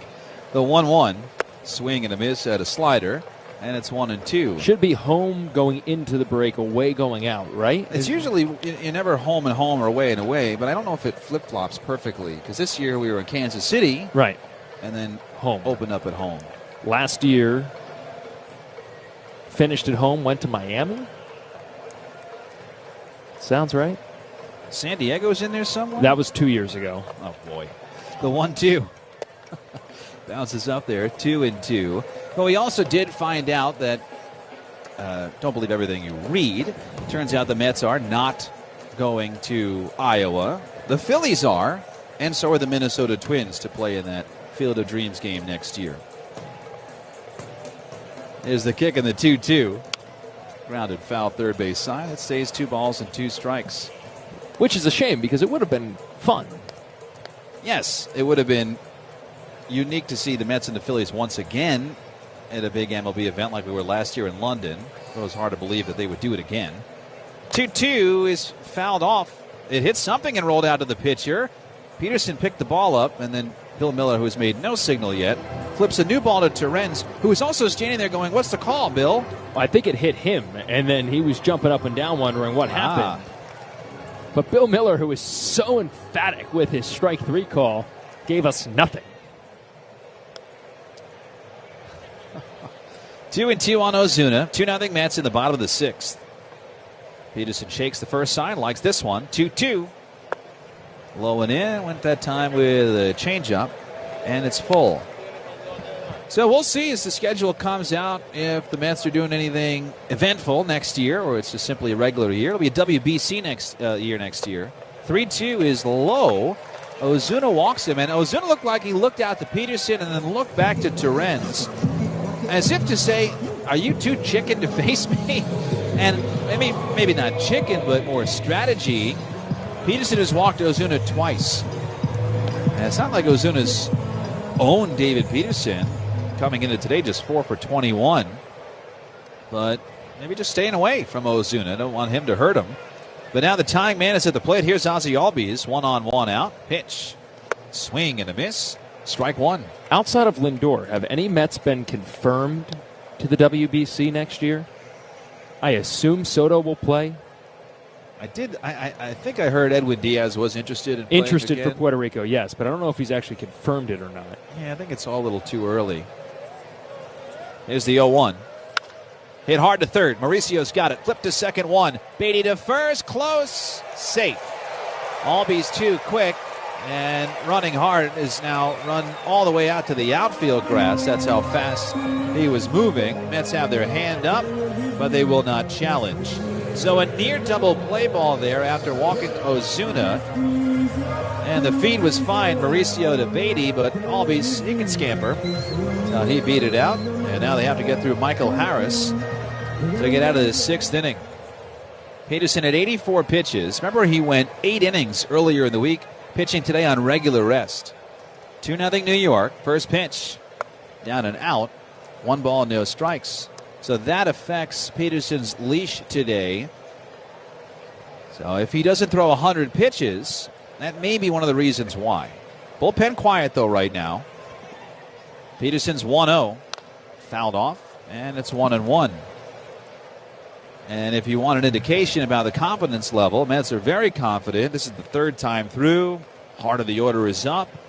There's a runner at first base, and that bullpen is empty. David Peterson is the ace of this staff, and Carlos Mendoza trusts him as such. Mauricio is off the line at third, playing in. Middle infielders are back. 1-1 on Harris, who's 0 for 2. And now disengagement as Peterson steps off. Peterson in the sunshine, the shadow falling toward third, right behind his back. Deep breath, look at first, and the 1-1. Check swing foul, got a piece of the umpire, and it's 1-2. That outing in Washington was terrific. 10 strikeouts in 8 innings. Today he has struck out 8 and working on the end of his 6th inning. Since coming back from that hip surgery last year, Peterson's ERA, and it's lower today, but coming into today, 3.05. Just a totally different man and an unlocked David Peterson. Albies at first, 2 outs. 2 strikes on Harris. Pitch coming. Fouled straight back, right on the 92-mile-an-hour sinker. And I mentioned the week coming up, it'll be Kodai Senga tomorrow, Sean Manaea on Tuesday, Nolan McLean on Wednesday in a big, big series against the Phillies. Deep breath from Peterson. The lefty's 1-2. Just missed low. Try to change up. 2 balls and 2 strikes. Next pitch from Peterson will be number 90. So maybe, and because of the big workload earlier in the week, maybe his final inning. Nacho Alvarez Jr. on deck. The 2-2. Line towards center field. It's going to dunk in for a base hit for Harris. Albies gets to second and stops there as the throw comes in. So the Braves, for the first time since the first inning, have 2 men on. And here comes Jeremy Hefner. And this is the stickiest spot of the day for Peterson. So as they chat, we'll pause 10 seconds, station ID. This is Odyssey Mets Radio on WHSQ and WCBS-FM HD2, New York. In Atlanta at Truist Park, bottom of the 6th inning, 2-0 Mets, but the Braves threatening with 2 on and 2 out. He's Pat McCarthy. My name is Keith Rad. Jeremy Hefner out to the mound. This meeting and slow down in action brought to you by Iservay. But they're going to let Peterson face the next batter, Alvarez. You've got Brooks Raley warming up. But these are the spots, Pat, where you just simply trust David Peterson. Yeah, no question. This is a smart visit by Jeremy Hefner. That was a long at-bat. Peterson's pitch count is right at 90, so like you said, probably his last inning. But now you give him a chance to go face Nacho Alvarez and get through 6, which is just what you've been able to pencil David Peterson in for each and every start. But this is a big spot. Tying runs on base now. It's time to bear down and make a pitch and cap off this outing strong. Holmes went 6 1/3 last night. McLean 7 on Friday. Peterson trying to go 6 today. 2-0 Mets. 2 on, 2 out. Pitch to the righty Alvarez. Strike pierces the outside corner. A slow curve. And it's 0-1. Raley getting ready. You've got righties behind Alvarez, Murphy and Allen. And then the top of the order with Profar and Olsen. Albies at second. Harris the tying man at first. 2-0 Mets. 2 outs. 0-1. Missed away. Tried a sinker. 1 ball, 1 strike. Mention Alvarez. 3 doubles in the series. None today. He's 0 for 2. Keeps those hands high behind his right shoulder. The 1-1. Bounces up there. Blocked by Terens. On the dirt. A slider. And it's 2 balls and a strike. So 93 pitches for Peterson. And his outing against the Washington Nationals, there wasn't thought that he'd go back out for the 9th inning, but at 96 pitches, knowing he'd be on regular rest, they pulled him out. Looking for something left in the tank here. 2-1. Missed low. Another curve. 3 balls and a strike on Alvarez.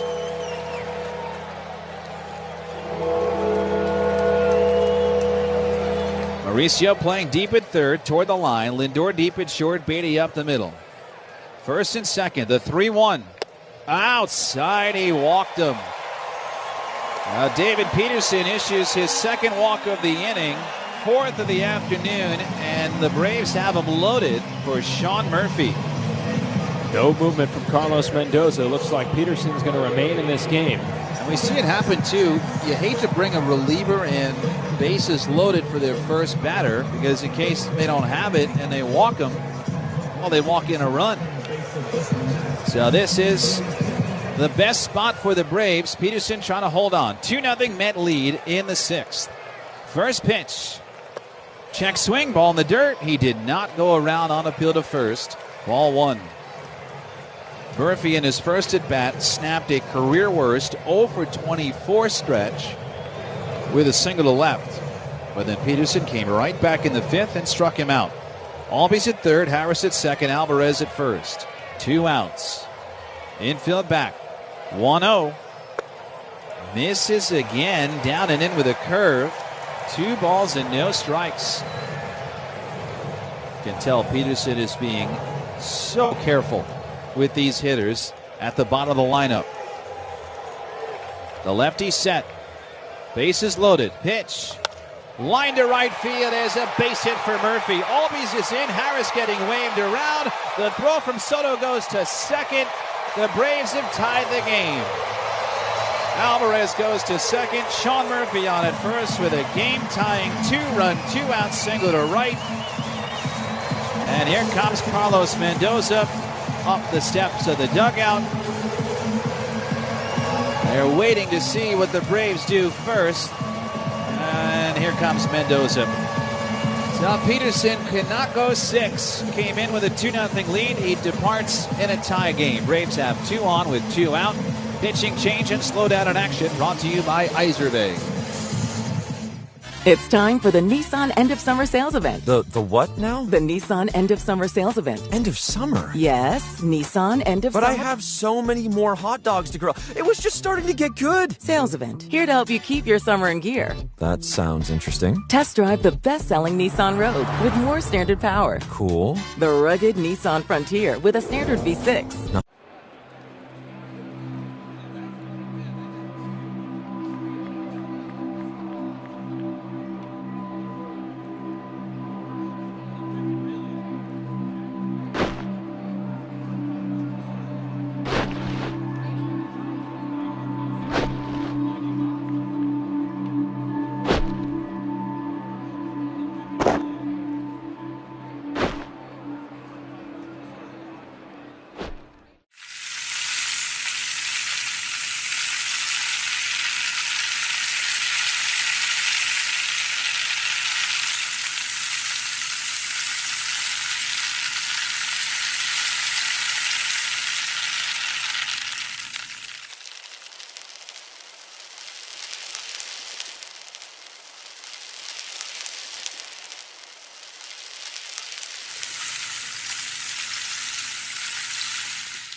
I'm gonna go check out Food Truck Row. So, what did you guys get today? Philly cheesesteaks. Both of you got the same thing. Are they that good? Oh, yeah. Got a hot dog and some fries. Just kind of basic ballpark. Chicken bacon sandwich? Spring Living. See what makes life at River Spring Living special. Visit riverspringliving.org today. The lead lost the game tied. Bottom of the 6th inning in Atlanta. Brooks Raley is now on the new pitcher, taking over and relieving David Peterson, who just gave up a 2-out, 2-run single to right by Sean Murphy. Murphy, the runner at first. Alvarez, the runner at second. Albies and Harris, who both got on, came around to score on that single. And so a new game now, and it was Nick Allen's spot, but Eli White is going to pinch hit.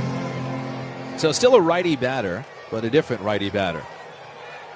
Raley, the lefty, first pitch. White fouls it straight down. The count 0-1. And, you know, the way that this game had gone for Peterson, he'd have a walk here and a walk there, but it wouldn't mess with him. He got out of it. He went right back to it. Next hitter. 2 walks in this inning. That is just too many. Ozuna walked, and then Alvarez walked with first and second. That was the killer to load the bases. 0-1, hit hard to second. Right there, Beatty. He looks to first, throws that way, and ends the inning.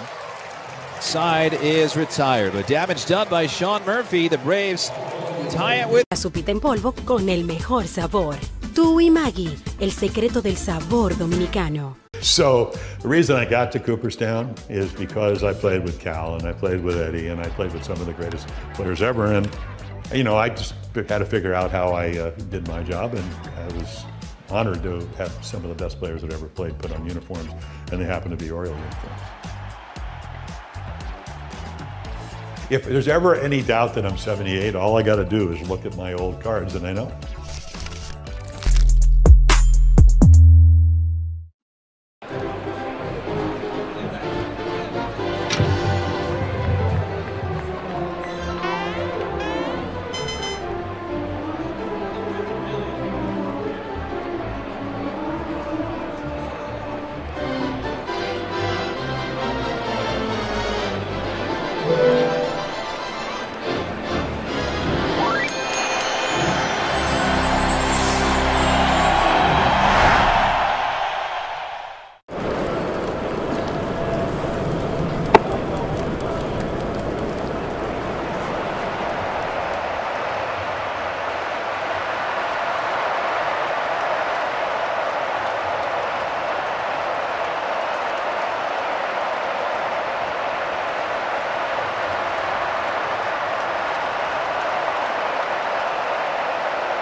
Is independently owned and operated. This is Brett Beatty. You're listening to New York Mets baseball on 880 and the Odyssey app.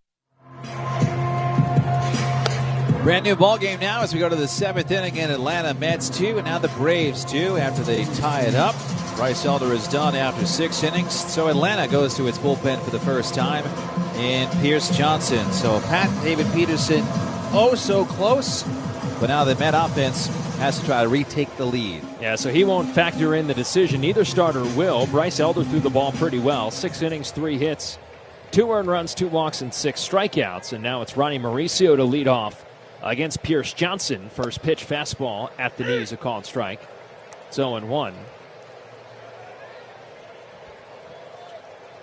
Pierce Johnson, the right-hander.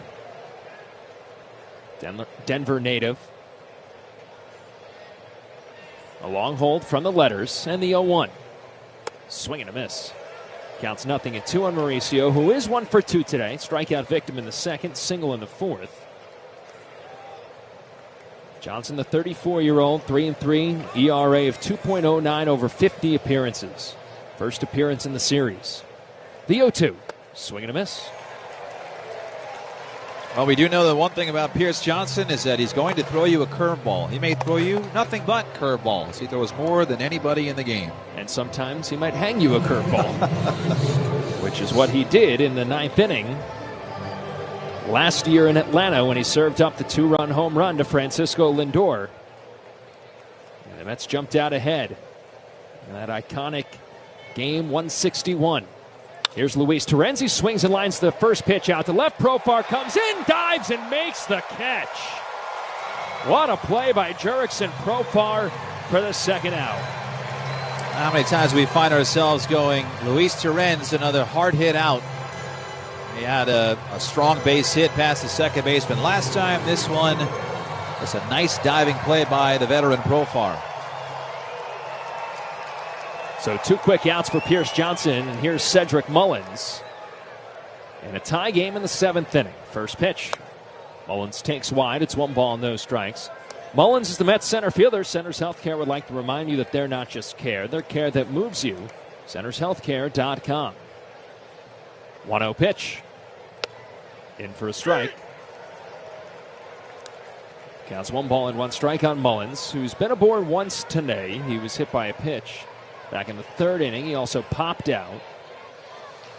The 1-1.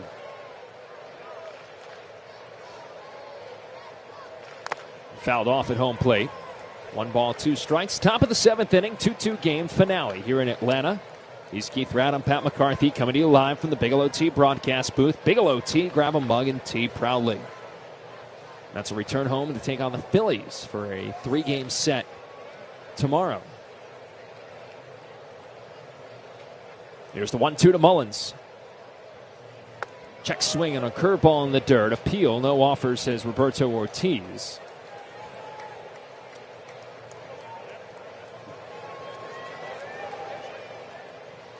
Two balls and 2 strikes on Mullins.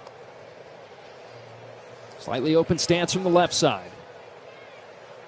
Johnson's 2-2. Curveball outside, 3-2. And if Mullins can get on, top of the order, Francisco Lindor on deck. 2-2 game, top 7. Johnson ready. And the payoff pitch. Swing and a ground ball hit foul, first base side. And the at-bat continues between Cedric Mullins and Pierce Johnson. This will be the 7th pitch of the at-bat. Mullins has seen 6 curveballs.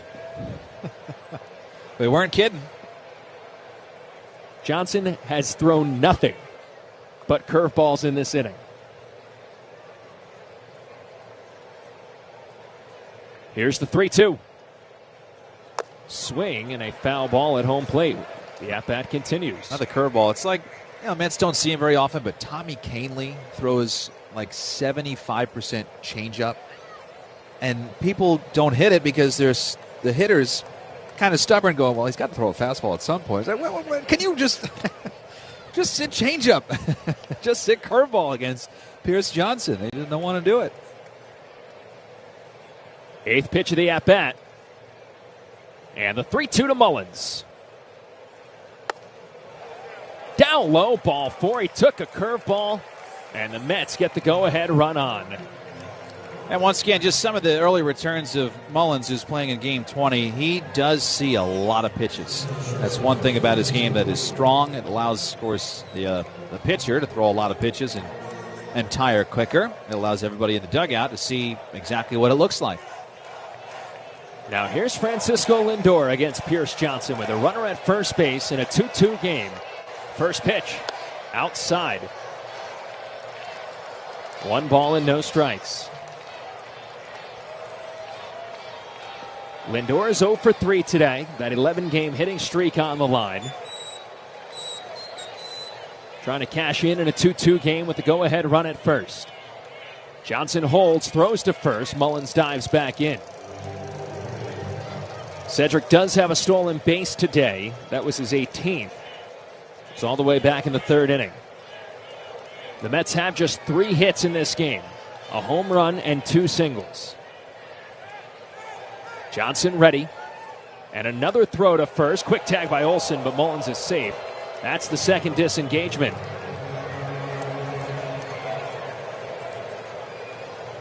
Let's see if they just send Mullins right away. Again, they have a curveball coming in that's a lot slower than a fastball. It's a better pitch to run on than a heater. Mullins leads off. He goes. 1-0 pitch is outside. Throw by Murphy to second.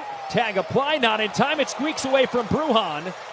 Mullins did not get up in time, so he stays put at second with his 2nd stolen base. And the Mets have the go-ahead run in scoring position.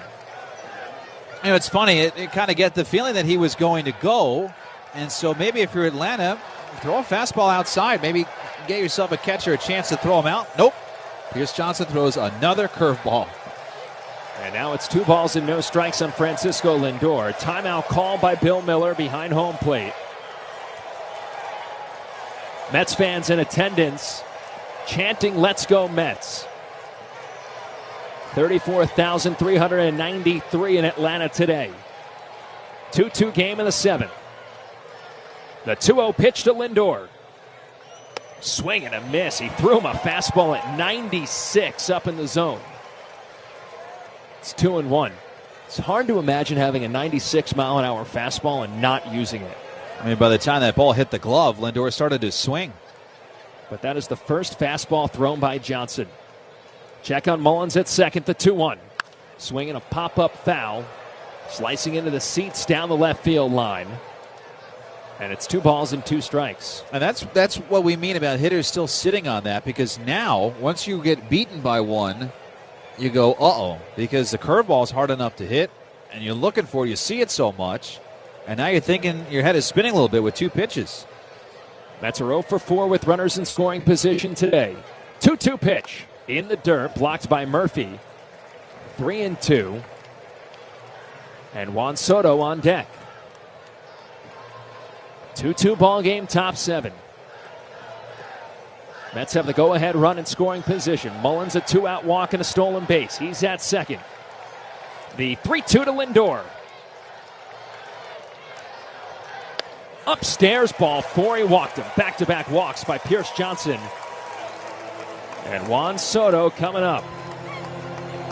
Now here comes Brian Snitker. Looks like he's got his bullpen up. He has called on the left-hander. Pierce Johnson's day is done. This call to the bullpen is brought to you by the New York Lottery. Get out there and play the newest scratch-off games for a chance to win.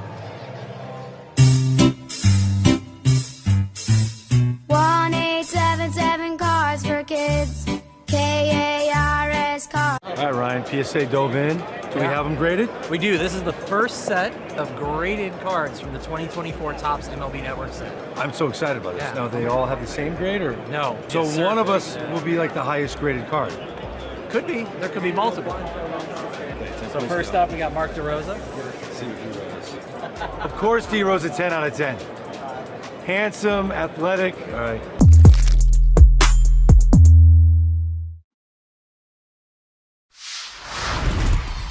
What is it that kind of got you hooked as a foodie, so to speak? My dad was really into food when I was a kid. He traveled for work and he would go to places all over Europe and stuff. He was in sales and I feel like he would come home and try and cook the things he ate overseas. And so as a kid, I was exposed to a lot of like stuff that kids aren't usually exposed to. And so I credit my dad for that.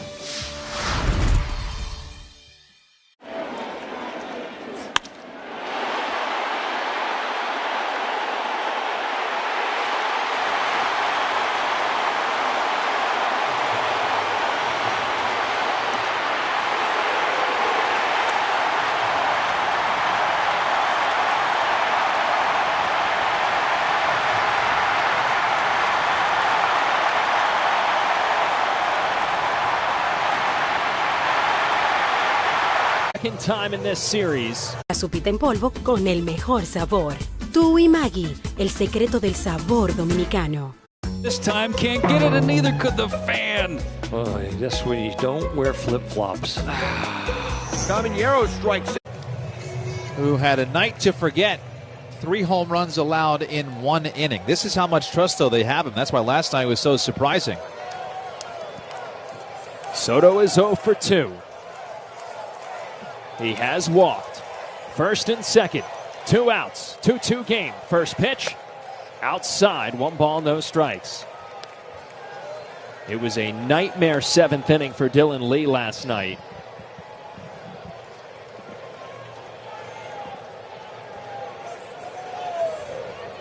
Here's the 1-0. Down low. 2 balls, no strikes. Soto's grounded out twice. He walked against Lee to start the rally. 2-0. Way inside. 95. Soto jumps out of the way. It's 3-0. Yeah, he walked yesterday, and Pete, who's on deck, was on deck yesterday and hit it out. Figured he'd go at Soto a little more than he has so far. Nothing hittable yet. 2 walks already with 2 outs in the inning for Atlanta. 3-0 pitch. Called strike. 96 right down the middle. It's 3-1. What a time it would be for Soto's first 3-run bomb of the year. Yeah, really. Mullins the runner at second. Lindor's at first. 3-1 pitch is down and away. Ball 4. 3 straight 2-out walks, and the bases are full for Pete. They just wanted no part of him there. Ryan Snitker brings him in to face the lefty Juan Soto. Dylan Lee's a lefty. Makes a lot of sense. And 1 pitch to basically hit. That's a 3-0 pitch. And then the next one, uncompetitive. And so now Pete, who has been cleaning it up all year, with a chance. Pete's 0 for 3. Bats with the bases loaded. 2-2 game in the 7th. Lee sets first pitch. Swing a ground ball hit towards third. Alvarez to his left has it. Throws across the diamond in time for the out. And that retires the side. Mets leave the bases loaded after 3 straight 2-out walks.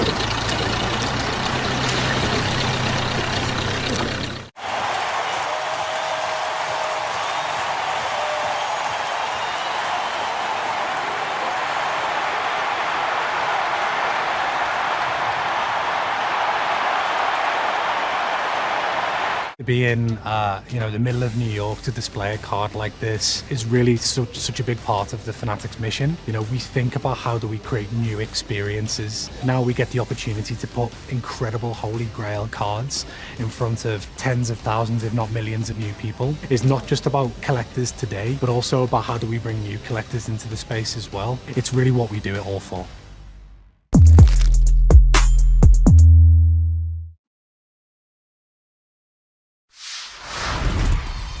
We play in Toronto. Guerrero sends over some good stuff for the guys, so when we play in Toronto, I definitely dive into that. You gotta be careful with Vladdy, bro, because a Dominican breakfast will put you to sleep, bro.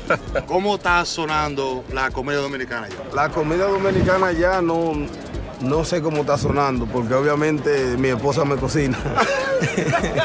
O sea, hay restaurantes, pero no voy a comer comida latina. Shop.foodbazaar.com.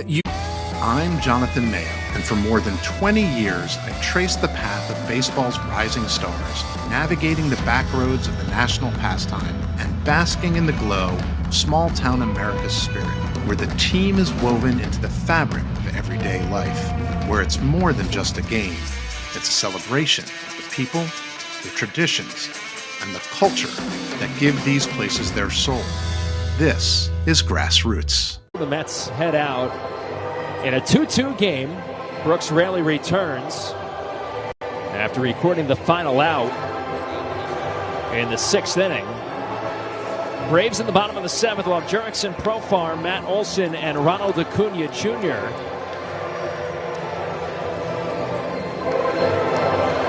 Mets had an opportunity in the 7th.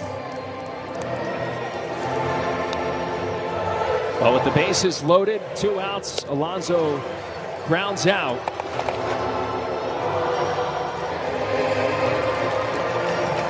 And now it's up to Brooks Raley to send this game to the 8th inning, still tied. Scoreboard update brought to you by Food Bazaar Supermarket. Shop local, eat global. Phillies lead Washington 3-0, top of the 7th inning. Rangers Suarez, 10 strikeouts, 6 innings, 2 hits. Kansas City leads Detroit in the bottom of the 6th inning. Royals led 6-1 in the 3rd. Tigers took a 7-6 lead. Kansas City responded with 3 in the top of the 6th inning. Baltimore with a 2-1 lead over Houston, bottom of the 7th inning. Trevor Rogers continues to dominate. 7 innings, 5 hits, a run, 9 strikeouts. Remember, they acquired him at the deadline last year from the Marlins for Kyle Stowers, who went on to be an all-star. Rogers was optioned at one point, but he has come back and been brilliant. Astros have a 3-game lead over the Mariners in the American League West.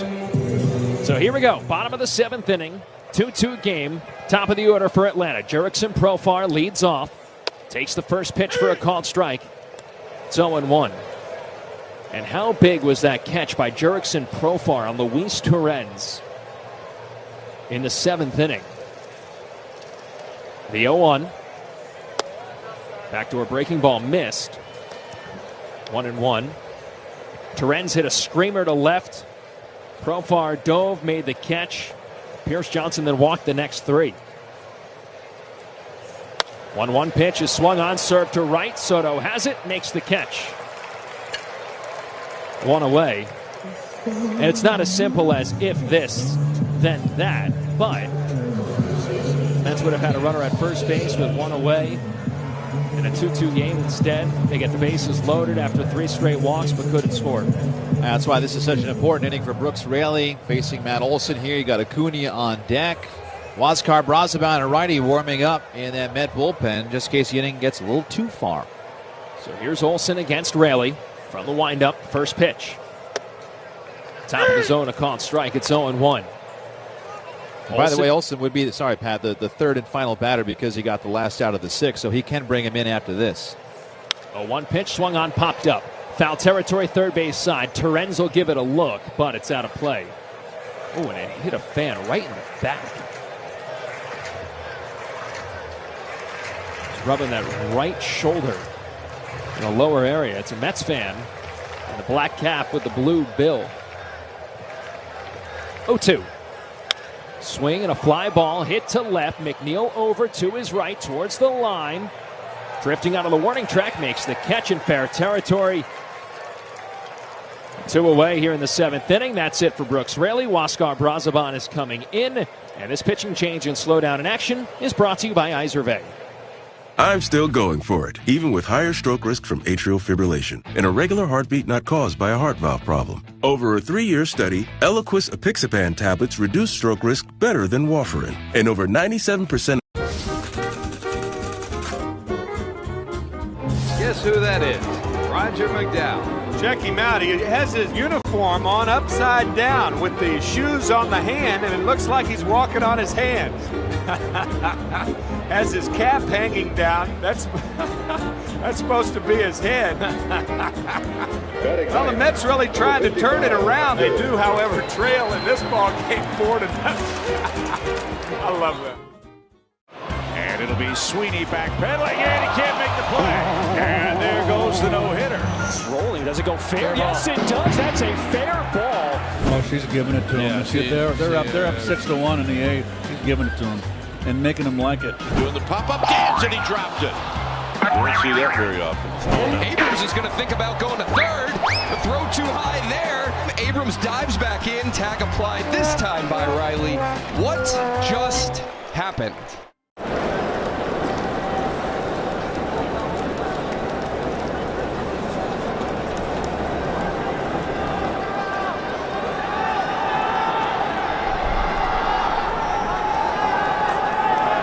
Yeah, mine was a tops now as well. I hit my first walk-off last year against the Mets. Jacob Young, Nationals win! Now he's got his first walk-off big league hit. Dad had bought a stack of them, and I was like, I think we can get these results, but he went ahead and bought a stack for himself. Like business cards. There you go. But it was awesome just to have that moment and have everyone so excited to have a picture of you is a fun moment. Presented by the authority of the New York Mets and may not be reproduced or retransmitted in any form. And the accounts and descriptions of this game may not be disseminated without the express written consent of the New York Mets. Got to be really careful on the first pitch here. Ronald Acuna is very, very aggressive, always looking for a big moment. Acuna is 1 for 3. He does have a home run in the series. First pitch.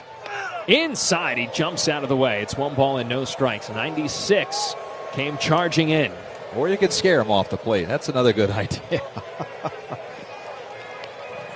Brazoban last pitched in AAA on the 20th against Indianapolis, went 2 innings. A deep breath, the 1-0. Inside, 2 balls, no strikes.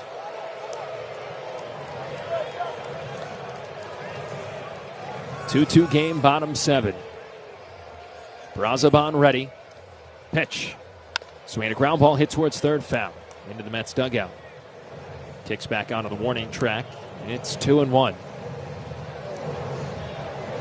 Mets sent Brazoban down with the hopes that they could stretch him out, increase his pitch count. 2-1. Swing, a ground ball hit through this hole on the left side. A base hit for Acuna. And the Braves have the go-ahead runner on with 2 outs in the 7th inning for Marcell Ozuna. And right into it for Brazoban. This is not a long man scenario. This is simply get the final out and let the offense try to grab the lead right back in the 8th. But Tyler Rogers pitched last night. Ryan Helsley's been struggling. Reed Garrett gave up some runs on Friday. Ryan Stanek's been struggling. Gregory Soto's been good, but he's a lefty. You want to save him if you need him. Brazoban, next man up. And Soto is up in the Mets bullpen. Here's Ozuna with a runner at first base. Pitch. Fastball. Called strike at 96. It's 0-1. Brazoban made 7 appearances over the last month for Syracuse. Roughed up a bit, an ERA of 6.75. Keep an eye on Acuna at first. The 0-1. Just missed inside. 1-1. I think Terrenz got crossed up a little bit on that one. So did Bill Miller. Looked like it clipped the inside corner, but the catcher wasn't square. 2 balls and a strike. Pitch. Check swing, ground ball, first base side. It kicks foul. 1-2. In years past, this would be an automatic steal situation for Ronald Acuna Jr. But coming back from the ACL, dealing with the Achilles injury that he had, he's just not running as much as he used to.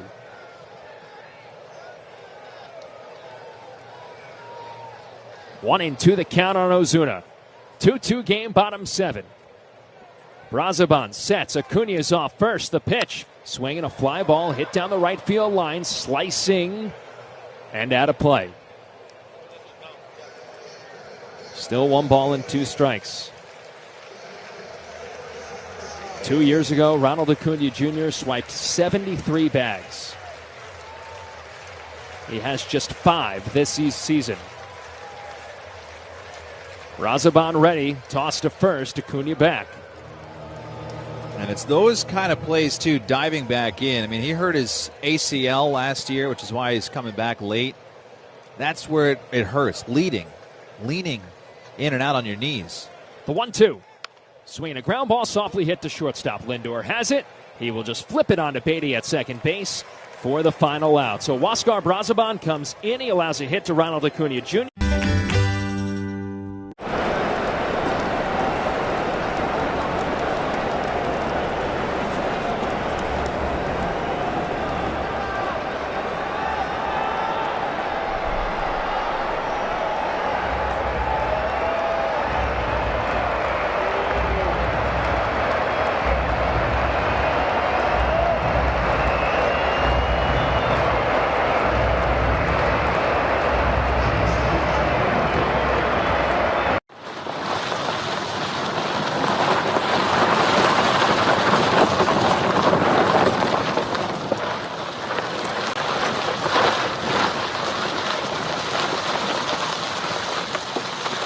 This is Restoring. You are listening to New York Mets Baseball on 880 and Odyssey app.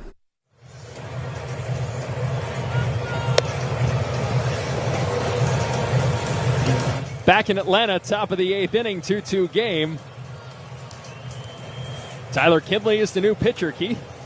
Yeah, pitching in his 10th game since coming over from Colorado. Out there, he had a 5.66 ERA in 49 games. 9 games with Atlanta. He's had a 1.04 ERA. He's given up 1 earned run since coming over. Tie game. It'll be McNeil, Vientos, and Beatty. Hero time for both sides. First pitch to McNeil. Down and in. Kicks up some white chalk. 1 ball and no strikes. Kindler got in there last night. Pitched the end of the 5th. And a scoreless 6. Faced 4 batters and got all 4 of them. Beatty was one of them. So was Lindor, Taylor, and Sanger. Did not see McNeil yesterday. Jeff had 2 home runs. Here's the 1-0. Hit him. Well, McNeil gets plunked by a slider working its way in toward him. And he makes his way to first.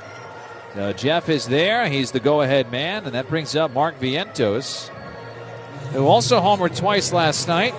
And then once today, the 2-run home run. That is the only run swing for the Mets of any kind today. Mets they've left 7 men on. They've gone 0 for 5 with men in scoring position.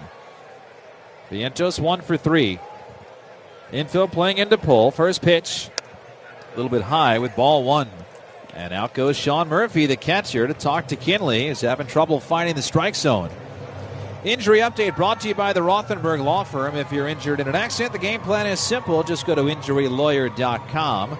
If you missed the news yesterday, Frankie Montas is expected to be done for the year with a significant UCL injury. They have not said Tommy John surgery yet. The doctors are just kind of getting their arms wrapped around him over the last 24 hours, so I'm sure we'll hear in the coming days what the prognosis is for Montas, but he is certainly done. The Mets expect him to be done for all of 2025. Meeting is over. 1-0 on Vientos. The pitch. Swing and a miss. Slider on the outside corner, and it's 1 ball and 1 strike. Kinley pretty good hold down right-handed batters. Hitting just .212 against him. On in a high leverage spot here in the 8th. The 1-1. Bouncing ball hits off it is short. Brujan's got it, turns, fires to second for one. Albies wide throw, pulls Olsen off the bag, and Vientos legs it out. No double play. McNeil is out at second, 6-4. Just wasn't hit too hard enough. And Vientos is safe at first. So they just trade places. It'll bring up Brett Beatty, a left-handed hitter. Lefties also not faring great against Tyler Kinley. Mentioned the righties are hitting .212. Lefties hitting just .227.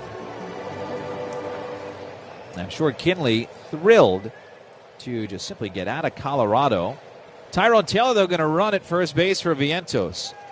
So that's a good move there by Carlos Mendoza, because you'd rather have McNeil on the bases instead of Vientos, and so that getting the lead runner right there is big, but now Tyrone's got speed at first.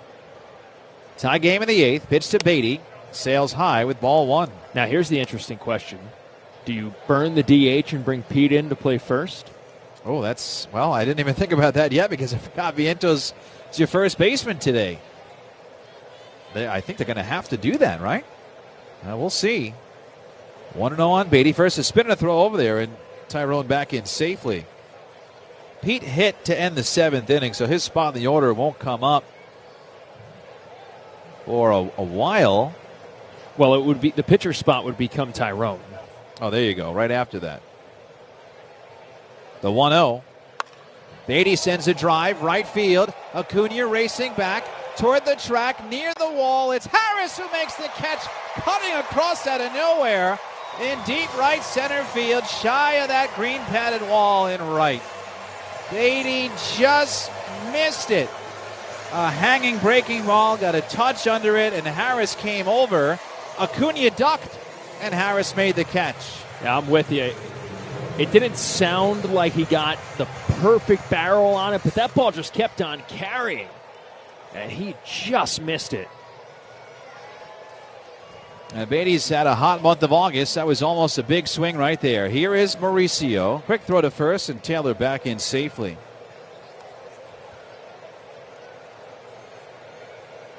Mets 2, Braves 2, 8th inning. Mets scored 2 in the 2nd.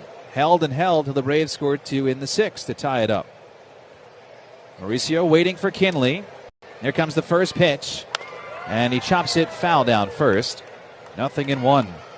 So, yeah, the Mets will have to put Pete at first base, lose the DH, and then play the bullpen game from here on out. They do have some bench players, of course, still with Marte and Sanger. They have used Tyrone Taylor already. He's at first base. Haven't moved him yet. He'd be the go-ahead man in a tie game. Kinley set, 2 outs. The 0-1. Swing and a miss. Big cut again by Mauricio. Swung over top of a slider, and it's 0-2. The only thing you could do also is, I believe Terens has played first, but I think the best case would just be burn the DH and use your bench if you have to. Terens catching today. Kinley set, 0-2 to Mauricio. Bounces up there, kicks away from Murphy, and there goes Taylor to second base. Wild pitch by Tyler Kinley puts the go-ahead man in scoring position. So Mauricio looking for a base hit here. This spot in the lineup, something to the outfield. Mike Sarbon knows he's going to be very aggressive on a send. Ronnie is 1 for 3, did single to right in the 4th inning. The infield is back, playing Mauricio to pull. Tie game, 2 outs, 2 strikes. A look at second, the 1-2. Bouncing ball hit to first. Olsen's got it, flips to the pitcher, covering in time. Inning over. No runs, no hits, and 1 left.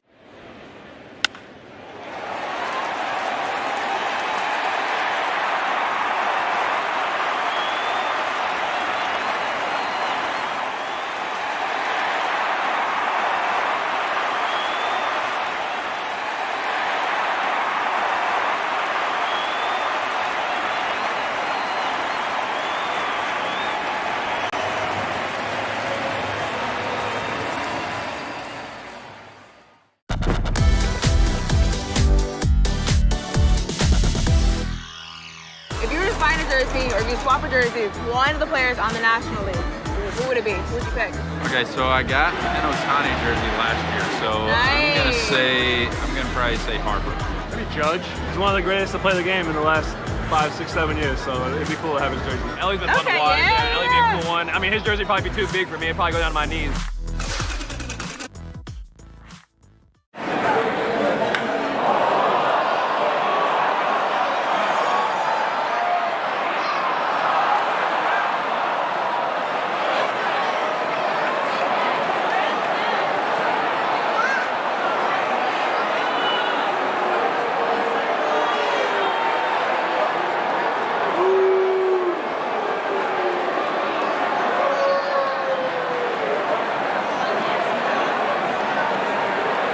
Well, we certainly served it up over the plate. This is a burger fit for a home run king, the 99 burger in honor of Aaron Judge. They sell a bazillion of these at Yankee Stadium. It looks pretty good. I feel like we passed the test. What about you? I think so.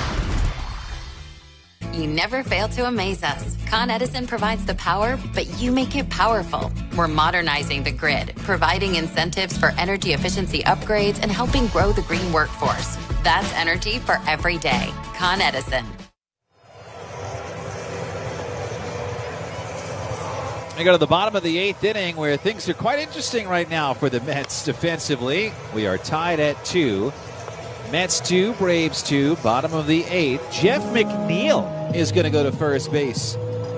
So remember, Tyrone Taylor came in. Mark Vientos reached. They pinch ran for Mark, who's playing first. Pete is DHing. And so Tyrone Taylor ran and will stay in the game. He'll go to left. And McNeil, for the second time in his major league career, will play first base.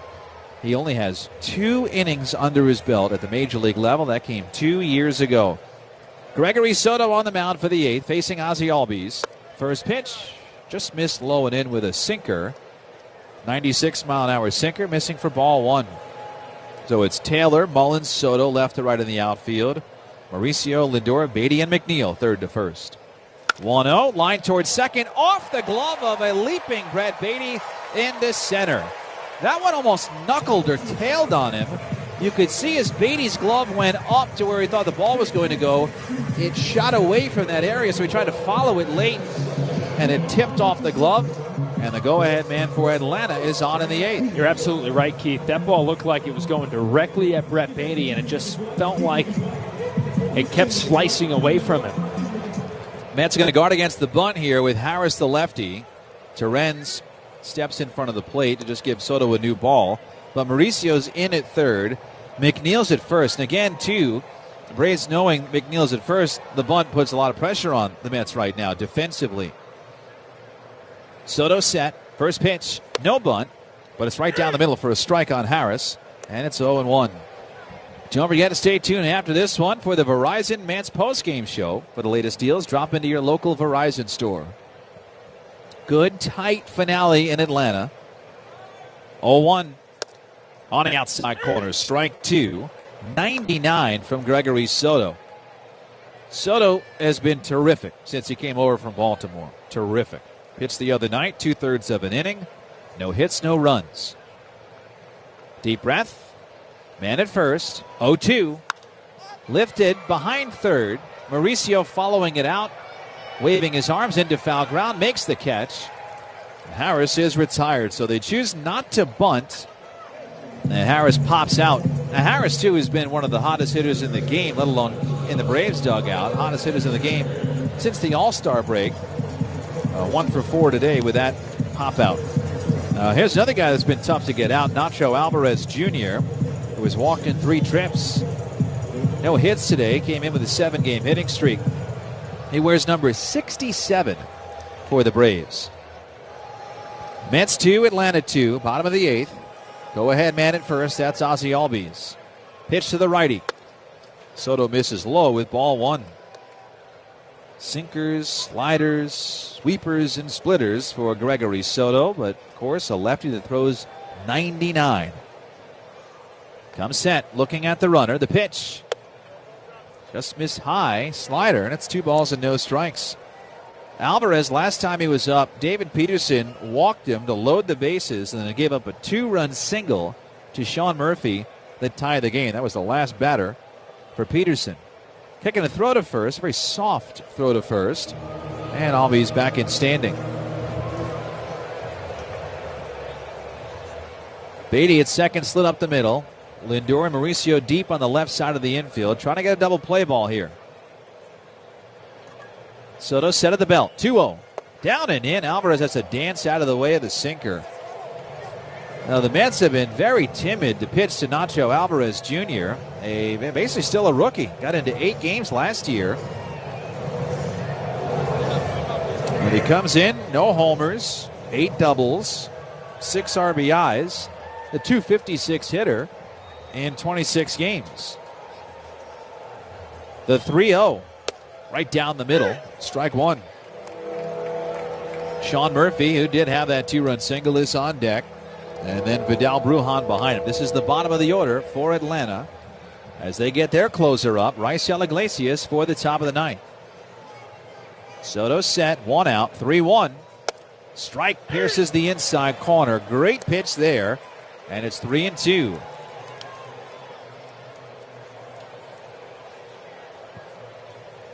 Albies can run. He is 12 out of 13, but he has not budged. McNeil holding him on. And now Terrence jumps out. I think the clock was about to wind down there. Terrence and Soto trying to get on the same page. But Soto, of the many pickups the Mets made with Rogers and Helsley and Mullins, has been excellent. Trying to get this crowd of 34,000 plus buzzing here. I think that they do this every day game. I think they have given out these little hand fans to the fans, little paper fans, so they can wave and cool themselves down on a hot sunny day. The fans are fanning. 3-2. Strike 3 call, got him looking. Alvarez trying to see his way on. He'll see his way to the dugout as the second out in the 8th. It was 3-0 there on him, and Soto came all the way back. So 9th strikeout of the day for Mets pitching. The first one by somebody else beside David Peterson, who struck out 8. And here is Sean Murphy, starting to find it after snapping it 0 for 24. He has 2 hits today. 2-2 game in the 8th. Man at first. Pitch. Low. Soto misses with ball 1. Now Murphy, former All-Star, is in year 3 of a 6-year, $73 million deal. And he's just been so hurt this year, last year. Had always been on the injured list with Atlanta. The 1-0. Just missed in tight. 2 balls and no strikes. It's one of the things that they like to do here is get young talent. You show you can play. They lock you up to a team-friendly deal. They've done it with almost everybody here. Harris, Acuna, Olsen, Riley. 2-0 to Murphy. Up high, 3-0. Brujan, the switch hitter, is on deck. Certainly Brujan is less scary to face here than Murphy, but you just hate to put the go-ahead man in scoring position. If they walk Murphy, that would put Albies at second. The 3-0. Down and in. A 4-pitch walk. So Murphy goes to first. Albies to second. Jeremy Hefner going out to the mound. There's nobody up in the Met bullpen. And the thing about it is here, it goes without saying, and they've got to get Brujan here. You cannot see the top of the order following behind with men on. And Jurickson Profar is at man on base. Brujan, who Hefner's given probably a pep talk more to Soto than he is the matchup. Maybe a little combo platter there for Gregory Soto. Brujan is a little spark plug player, a little short guy with a lot of speed, a little pop, who can make some things happen, especially on those infield choppers. Those are the bane of your existence with a player like that running. The Mets do have a force out at any bag. If they get an oddball grounder here, they go step on a bag, they get a force out. Brujan settling his way in. He's played with Chicago this year, played with Baltimore this year, playing in Game 8 with Atlanta. Tie game, 8th inning, 2 on, 2 out. Brujan batting right. Soto the lefty deals. Strike. Brujan taking all the way. Stares at 99 for strike one. Nick Allen started in this spot. Eli White pinch hit in this spot. Brujan getting his first at bat of the day. Deep breath from Soto. 0-1. Swing and a miss. Nothing in two. Hard heat, 99 in. Brujan could not catch up to it. So Soto is a strike away from getting this thing to the ninth inning in a tie game. Albies at second. Murphy at first. Soto ready. 2 on, 2 out. Pitch in the dirt, blocked by Terens on the slider. Terens has been good back there in spots like this.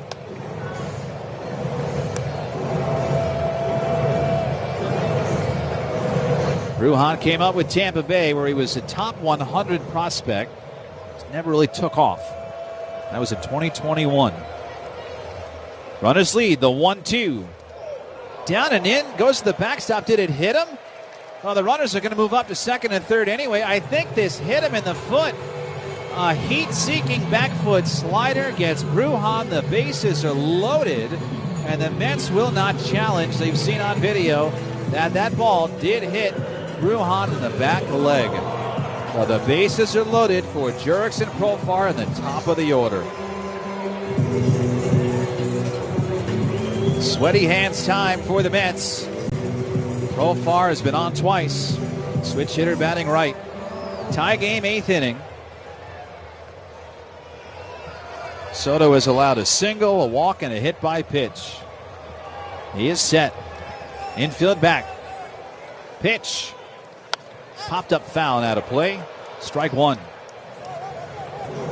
Profar, a late start. Signed a 3-year deal, $42 million after a great season with San Diego. Come to find out, got pinched for performance-enhancing drugs. Suspended 80 games. He's in game 50 since he's come back, and he has hit. OPS over 800. Waggles the bat. 0-1. Line towards center. Here comes Mullins. Down for a base hit and bounces by. Albies is in. Murphy right behind. Brujan goes to third. 2 runs are in. Profar brings them both home, and it's 4-2 Atlanta in the 8th. A sinking line drive. Mullins leaned forward, did not dive. The ball bounced up, hit him in the chest, and went to his right. 2 runs come in to score. It just did not want to see the top of the order with men on, and Profar delivers. So they're at the corners now for Matt Olson. Well, you could tell Cedric thought about it and at the last second pulled up rather than dive and have that ball go past him. But this is a big spot. You cannot allow Atlanta to go up any higher. First pitch to Olson. Strike at the knees, 0-1.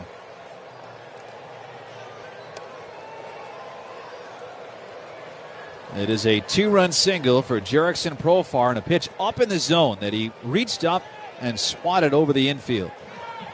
0-1. Runner goes, pitch in the dirt. No throw from Terens, and Profar goes sliding headfirst into second with a steal. So now base hit would really hurt with second and third and 2 outs. Again, the bullpen was quiet. Now Ryan Stanek, as I should say, is warming up. Brujan at third, Profar at second. Infield is back and around to the right, playing the lefty Olson to pull. Pitch. Crack to left center. Mullins over, so is Taylor. Mullins makes the call. Taylor makes the catch. Oh, the Mets dodged a bullet right there, but they do not dodge the Braves in the 8th. 2 out, 2-run single, Jurickson Profar. Mets down 4-2 in Atlanta, going to the 9th. So without further ado, snap on your time goggles and prepare to zoom 1,000 years into the future. The D-backs are still the D-backs, though now they're represented by a robotic techno-snake, and the Cubs have embraced their future amongst the stars, now being represented by Ursa Major. Minneapolis was the first to establish relations with our extraterrestrial friends. The Rays are the cosmic rays flying through space in their devil ray-shaped spacecraft.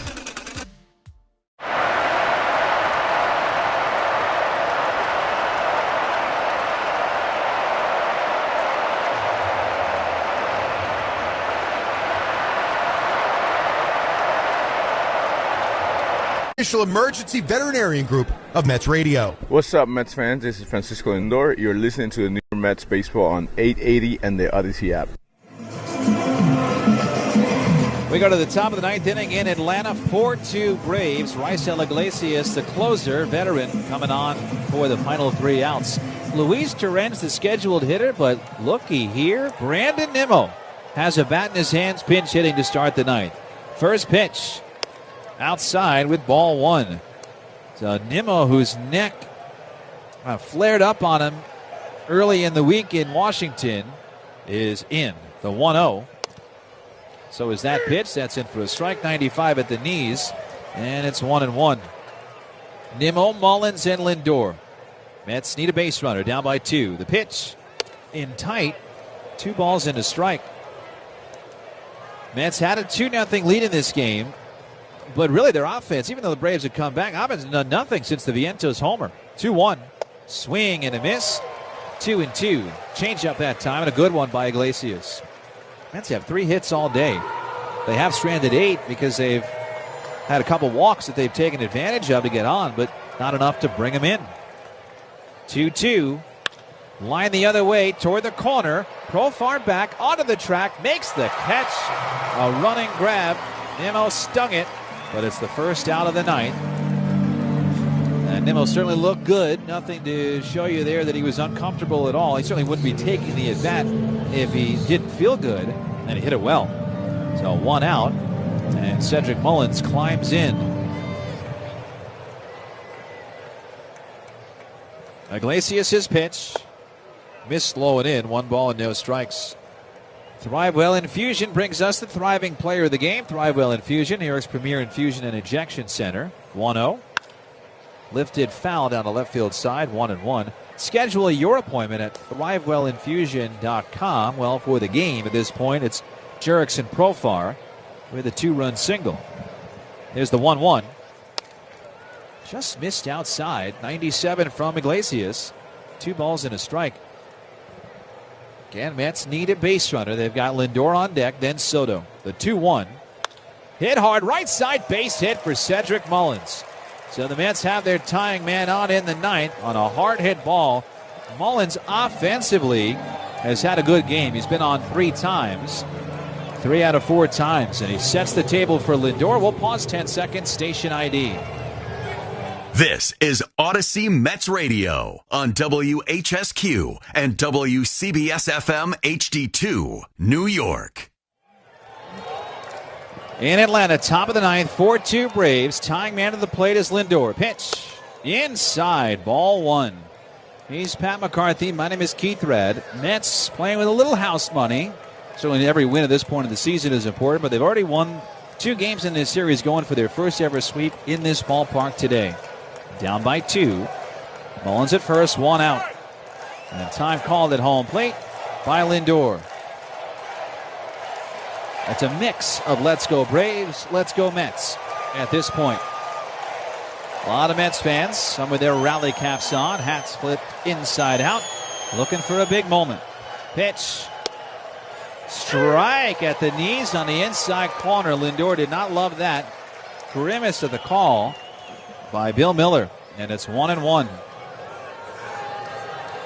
Iglesias set, throws over to first. Mullins back in with a dive. Now Mullins certainly doesn't have to go anywhere.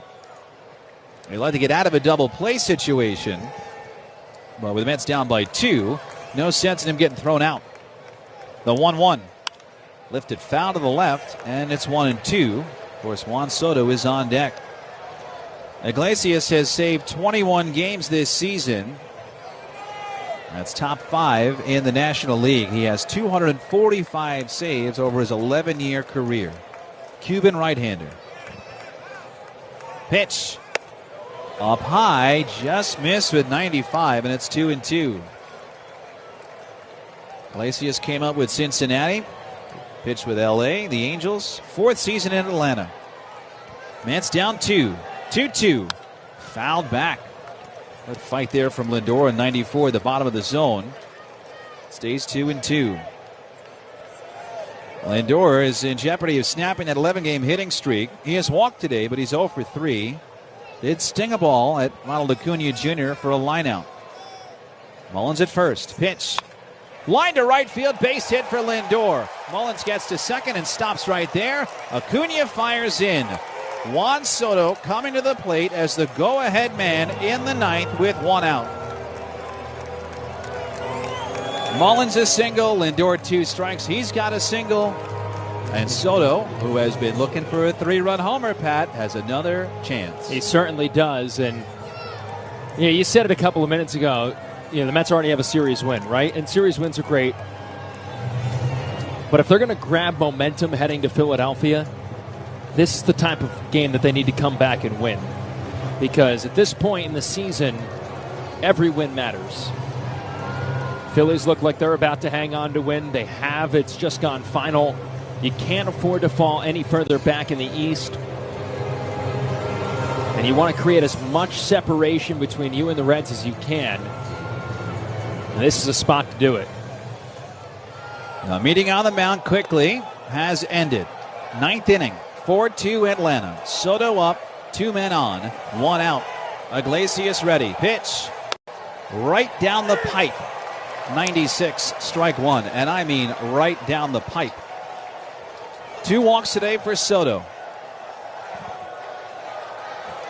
Iglesias' pitch. Strike on the inside corner. 96 again, and it's 0-2. Juan Soto has hit 32 home runs this year. They're all solo homers and 2-run homers. Does not have a 3-run homer. 0-2, up high, 1 ball and 2 strikes, and does not have a grand slam. It just hasn't happened for him in these spots, but it's happened, it seems, in every other spot for Soto this year. Iglesias deals. Line to left field. Base hit for Juan Soto the other way. Mullins takes the turn. The throw goes into third. The Mets grab a run back. It's 4-3. RBI single to left for Soto. He's at first. Lindor goes to second. Mullins comes in to make it a 1-run game, and Pete Alonso's coming up. Well, I know we all wanted the 3-run shot there, but that's a situation of Soto not getting too big. That pitch was off the plate away. He went with it. He just served it out to right. Mullins read it beautifully. And now the Mets have the tying run in scoring position and the go-ahead run at first. They've got Iglesias on the ropes here. 4-3 Atlanta. 1 out. 9th inning. Chance of Pete Alonso in Atlanta. Pitch. Fouled off the mid of the catcher. Strike 1. Pete very aggressive again on the first pitch. He was up there in the 7th inning, bases loaded, and he swung the first pitch and grounded out to end the inning.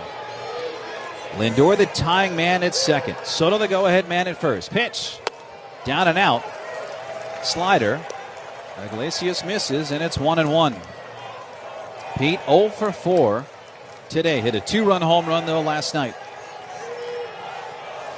Infield back. Pitch. Popped up.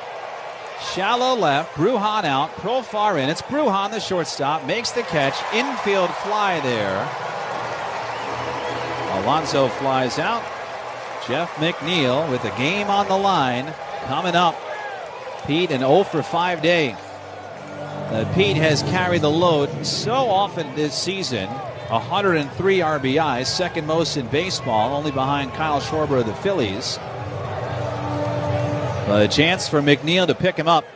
Jeff's had a power trip this week, 3 home runs. Mets down to their final out, down a run. Pitch. Breaking ball is low, ball 1. Check swing, look to third, no swing. McNeil did hold up. Lindor at second, Soto at first. Infield around to the right against the lefty. Sun shining on Iglesias. The pitch. Hit high in the air, right field. Foul territory. Olsen is over onto the track, makes the catch, and the Braves win the game.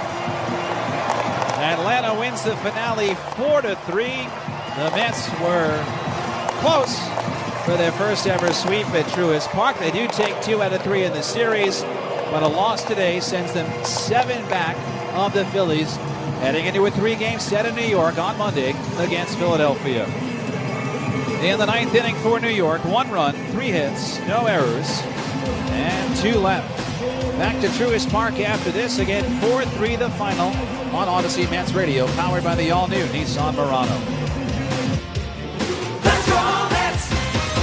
This summer, beat the heat and hydrate like the pros with home water delivery at water.com from Primo Brands. Water.com features your favorite Primo Brands products to keep you hydrated. From Poland Springs to Pure Life to Saratoga, Water.com delivers your favorite premium waters right to your door. Whether it's a few cases for the big game or 5-gallon bottles for the whole household, Water.com has you covered. With flexible delivery schedules, you call the shots. No heavy lifting, no last-minute store runs. Just cold, refreshing water when you need it. Step up to the plate and stay refreshed all season long. Order now at water.com. While everyone is listening to the ball game on the Mets radio network, the Engineers Labor Employer Cooperative, ELEC, is hard at work rebuilding our infrastructure. Whether it's transportation, water, or energy products, ELEC and the operating engineers 825 are ready to get to work.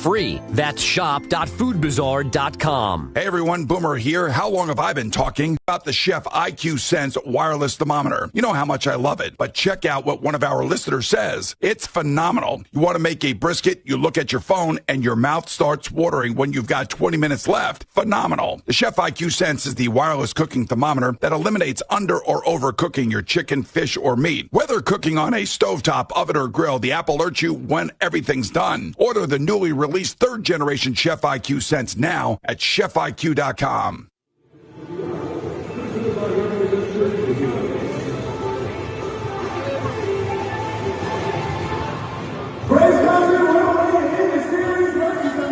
Back in Atlanta, it is the Braves that take the finale of this series, 4-3 the final.